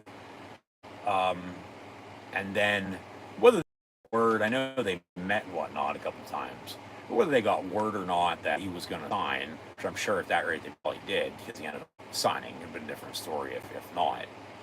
But who knows? But at this rate, who cares?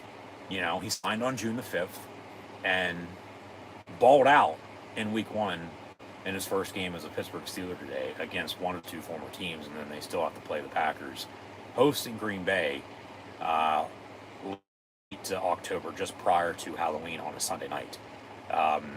So Green Bay, in the meantime, they're about to kick off at home here against the Detroit Lions, as these 4 o'clock games are now underway. So, like I said, big win for Pittsburgh today. But a team win, offense, defense, special teams. So, like I said, yeah, if they can find a running game and stop the run, and I mean, Metcalf, I'll go over the stats here in a minute. I believe led the team in receiving with a couple catches for about 75 yards or so. And then you have Roman Wilson, nothing. He was, along with Scotty Miller, 2 of the receivers that really didn't, even though they played, they weren't targeted. They weren't not having catches or anything for any yards. You had Calvin Austin, and you had Skoranek as well, as they both made touchdowns. Skoranek had the first, Austin had the last. So give me hell yeah, as the Steelers won 34-32. And then, DK, they just got him the ball in space and he went to town down the sideline and whatnot. But Freiermuth had a couple of big catches at tight end, hoping for a little bit more. But Jonnu Smith had a touchdown in his first game as a Steeler as well. I mean, both former Dolphins. I'm sure they're glad to be out of South Beach. With Jonnu Smith having a touchdown, and then Jalen Ramsey having the hit on 4th down to jar the ball loose and it's incomplete and turn everyone down, the Steelers win it. Minka's back down there, but then, okay, they had a couple guys go down hurt today, from Deshaun Elliott, Joey Porter. They have depth, though, in the secondary, so we'll see what they do roster-wise with making some moves potentially, activating some guys off the practice squad and whatnot moving forward. Depending on severity and, so on and so forth. Like I said, hopefully it's nothing serious. You never want to see anybody get hurt regardless of who they play for. That just sucks.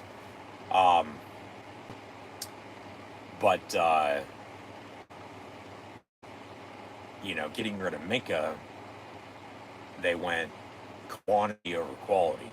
Nothing against Minka. It's just, I think it boiled down to talk about injuries. He's been banged up lately. And then, they were going to have to sign a couple other guys with TJ Watt. And then they just extended, Cam Hayward last night, signed Jalen Warren recently, extended him for another 3 years. And they got, Rodgers on the cheap on a 1-year deal. Not as cheap as what they had Russ last year for. Russ's deal was like a 1 year, $1 million with a max of like $5 million, with incentives and shit like that.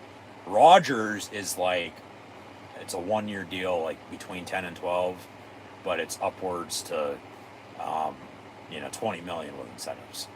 So, but both obviously former Super Bowl champs, and, moving on to different teams that they won those Super Bowls with. And it just didn't work out with Russ. He played well at times, as Fields did as well. They moved on from both of them.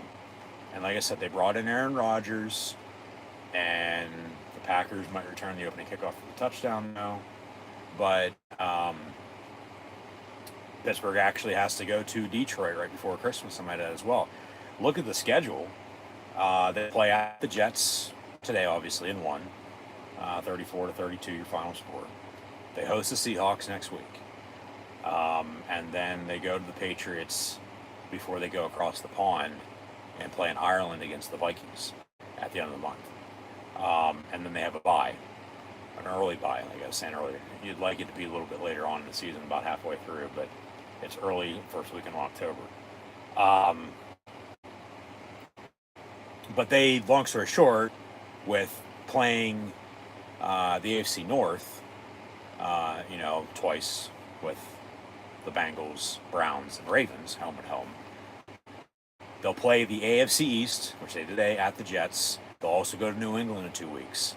But then they'll host both the Bills right after Thanksgiving, and then the Dolphins on a Monday night right before Christmas. And then they are also playing out of conference the NFC North they get Minnesota and Ireland for a home game, because they technically have 9 home games this year. So that Ireland game's a home game. But then they get Green Bay at home,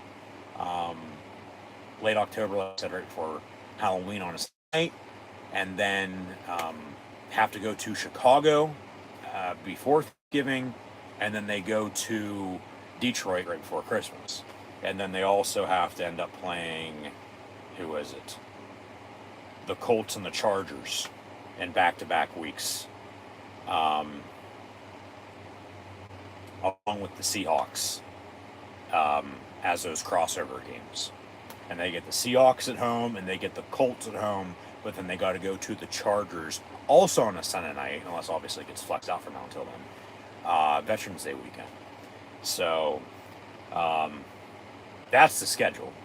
From at the Jets to the Seahawks, at the Patriots, to the Vikings in Ireland, and then the bye week, and then they host the Browns, go to the Bengals on the Thursday night, go to the Packers on the Sunday night. So they'll have a mini bye and then a Sunday night game to follow. And then they get the Colts at home early November, go to the Chargers on a Sunday night, get the Bengals at home, go to the Bears, and then get the Bills at home. To end out and round out November before they go to Baltimore for the first time early December, host the Dolphins as mentioned on a Monday night, go to the Lions just prior to Christmas, and then go to the Browns after Christmas, and then host the Ravens early January 2026. So yeah, they don't play any division games in AFC North for another month until they host Cleveland Browns. So obviously, because you don't know how the Jets are going to be this year, you don't know how the Patriots are going to be this year. Both of those games on the road the next couple weeks, and then they have 2 NFC opponents, both home games, but 1 in Ireland. But just overall, playoff scenarios, playoff position, and seeding and all that later on in the year, a win like this today could be crucial. Depending on how teams you beat or lost to fare. So. That's that. I mean, I really wasn't talking about, or wasn't planning on getting into talking about the schedule. But just, like I said, the Jets today, so Rodgers 1-0 against former teams. And they still have to. But it's still one game at a time, Just take care of business, rest sort itself out. And at the end of the day, once more, they found a way to win it. And it was a 60-yard game-winning field goal. Now his time expired about a minute ago for Pittsburgh to beat New York. But then the defense got a turnover on downs and sealed it. So, I go saying, just an overall team win in this team sport of football. And glad football's back. We've had college football back now for a couple weeks. The NFL, just began on Thursday. Had those primetime games Thursday and Friday night, but today's the first full day of the National Football League. Today's the first full slate of games from 1 o'clock to 4 o'clock on both CBS and Fox. The Sunday Night Football tonight on NBC and Monday Night Football tomorrow night on ABC, ESPN. So, a lot to work on, obviously. Once more. Including with the lines. We thought coming in, the lines were pretty good, but they seemed shaky at times because Rodgers ended up being sacked as many times as he was. Once again, we'll get to the stats here in a minute. But then, they had no running game, and they couldn't stop the run. And that's where it starts at. Because then you got to be balanced, you got to be consistent, you got to, get in rhythm and have some momentum on your side. And they did get momentum on their side late, and then they let it slip, but then they got it back and ended up winning today. 34-32, once again, your final score. So, I guess we'll update some stats and leave it at that. And, like I said, once again, thanks as always for tuning in and watching whether it's college football, NFL, professional wrestling, but live play-by-play, watch-along reactions, live right here on YouTube with myself, your host, Encyclopedia Sports, Kool-Aid Luke 96. So, With that being said, once again, thanks for tuning in and watching. Be sure to like, follow, and subscribe on social media. Links in the description below. Thumbs up button, share, chat questions and comments, super chat, super stickers, super likes, super thanks. Always great, appreciate it as well. As this video is powered by Rogue Energy, HopeKThrifts, and Dead and Hungry. Be sure to check them out. Their links and info are also in the description below. And scan the QR code behind me if you haven't done so already. Or you can click the first top link in the description below. It's as good as the QR code. So, Steelers beat the Jets 34-32. Your final score. Update some final stats here from today's game. As mentioned, entering today, the Steelers hadn't won in New York against the Jets since 2013. Snapped that streak. Start out 1-0 like they did last year, but we know how last year ended, you know? So it's not how you start, it's how you finish. You know, from back-to-back years starting 1-0 and then 10-3 and then losing 5 straight for 1-0. They win today for the first time in the regular season, let alone the postseason. I'm not counting the preseason. Okay, they went 2-1 in the preseason over the past month.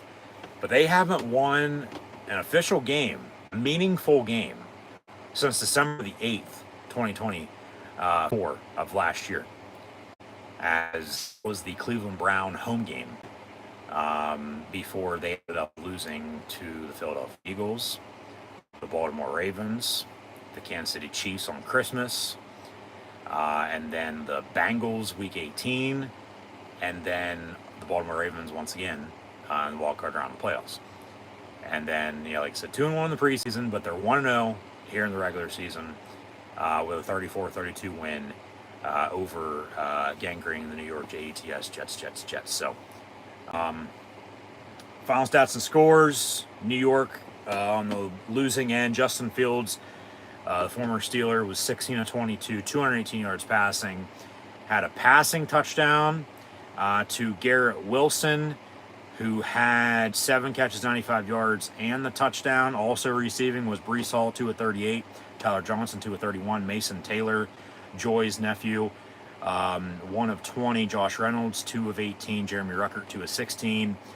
Breece Hall had over 100 yards rushing, 19 carries for 107 yards rushing. Fields, 12 carries, 48 yards on the ground, and 2 rushing touchdowns. And then Isaiah Davis, 2 of 18, and Braylon Allen, 6 of 9 on a touchdown. So, I mean, yeah, both teams had, 4 total touchdowns? You know, and then, you know, Pittsburgh with 2 field goals to get to 34. And the Jets also had a couple field goals. But remember, they missed an extra point and then decided to go for 2 after that, and then decided to go for 2 again. So if they just would have had 2 extra points, Boswell's field goal would have tied the game at 34, not gone up 34-32, and then obviously win it. But yeah, Steelers win in the end 34-32. Pittsburgh offensively, before we get into overall team stats, yeah, Rodgers was sacked 4 times for 26 yards, and they only had 20 carries for 53 yards rushing total as a team, with Jaylen Warren having 11 of those carries for 37 yards, Gainwell the other 7 of 19, because Rodgers and Caleb Johnson, a couple carries for nothing. But Rodgers had 4 passing touchdowns. 1 to Skoranek, 1 to Smith.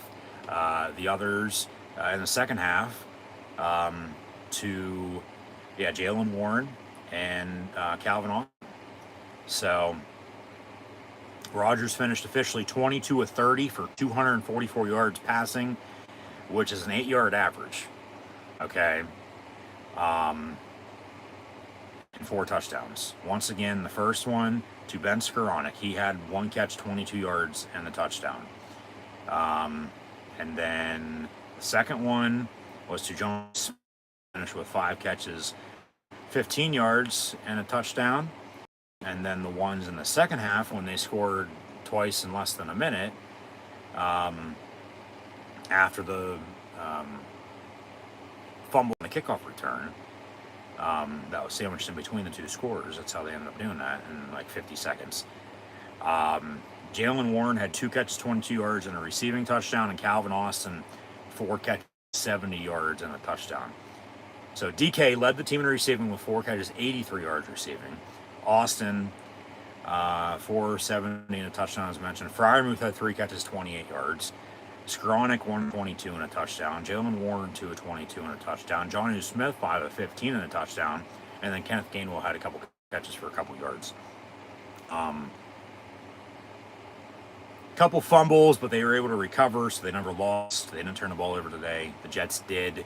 Steelers scored 7 points off of it, and then they went by 2. So that is a difference in this game. Chuck Clark and Alex Highsmith, along with Patrick Queen and Juan Thornhill, all had 8 total tackles. Had 6 tackles for loss. TJ Watt with 2 of them. Chuck Clark, Alex Highsmith, along with Peyton Wilson and Cam Hayward's the others. And Alex Highsmith had the sack on Justin Fields. Boswell, a total of 10 points, 4-4 on his extra points, and 2 field goals. One from 56, obviously, and then the eventual game winner from 60. So the Steelers defeat the Jets once again, 34-32. Overall team stats, before we sign off here, the Jets had more first downs than the Steelers. They were better on 3rd down and 4th down than the Steelers. They ran more total plays than the Steelers. Had more total yards than the Steelers. Both teams had 11 total drives. Had more yards per play. Had 6 less passing yards, but way more rushing by a good 130. Steelers had less penalties. Pittsburgh 4 penalties for 26 yards. The Jets 7 of 74. Jets turned the ball over once, but the Jets had the ball for almost 10 more minutes than Pittsburgh did. They won time possession battle 34-43 to 25-17. As Pittsburgh had officially 19 first downs, they were 4-10 on 3rd down. They didn't go for it on 4th down. Only ran 54 plays compared to the Jets 62. Had 271 total yards, 218 of them passing, 53 rushing, and yeah, turned the ball over. But they capitalized off of a Jet turnover, scored off of it, and then that is a difference at the end of the game as they win by 2. So, if only the Jets would have, obviously I get the first extra point. The first time they went for 2 was no good. That's why they decided to go for 2. If they would have had that and then probably still kicked the other extra point, if everything else goes the way it did, like I said, you're tied at 34, and you're in overtime probably. Who knows what happens then? Not what it is, but here we go, Steelers. Here we go once more. A win's a win.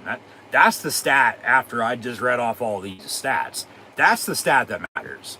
Is that the Steelers won today, 34-32, over the New York Jets. So that's what matters at the end of the day.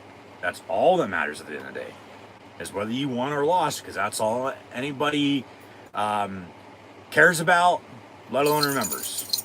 Okay? So we ain't in this for no participation trophies. We're in it to win it. And yeah, good team win today. We'll see what Mike Tomlin has to say in his presser, obviously. If he even gets asked any questions, because there was a presser back in the postseason, or preseason, just last month. Obviously he says some things, and then he's asked questions, and then he has his answers, and his press conference is run real quick anyway.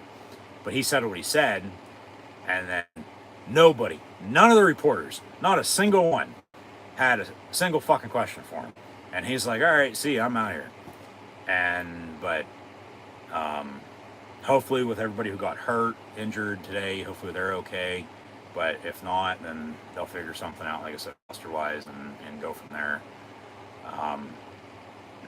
They'll make sure they have the best 53 on the field, and have who they have then on the practice squad, and so on and so forth. Big team win. 34-32 your final score. So Seattle's next week, and I'll have a lot of play watch along actions live here on YouTube then, so be sure to tune back in. And in the meantime, that'll do it for myself, your host, Encyclopedia Sports, Cohen Luke 96, live right here on YouTube. So yeah, thank you for tuning in and watching my NFL Pittsburgh Steelers live play watch long reactions here today as we kick off 2025, as the Pittsburgh Steelers get to 1-0 and win this afternoon, defeating the goddamn New York Jets for the second consecutive year, but on the road for the first time since 2013, with your final score of 34-32 after what eventually ended up becoming a game-winning 60-yard field goal, a new career long for the Wizard of Boz, Chris Boswell. So, yeah, 34-32 your final score after Boswell's 60-yard field goal, but then the defense still held it down, got a turnover on downs, and then final nail down, and the Pittsburgh Steelers are 1-0. And 32 once again your final score. Thanks for tuning in and watching, and I'll see everybody next weekend for more college football and NFL live play watch long reactions live right here on YouTube. Here we go, Steelers. Here we go. But we are Penn State before. Here we go, Steelers once again next Sunday. But 2-0 to 1-0. I'm happy. And but it's a long season. It's a very long season. One game at a time, and just find a way to win. And they have done just that thus far here into early mid-September, but a lot of more football to be played. So once again, thanks for tuning in and watching. Steelers defeat the Jets 34-32. Once again, your final score.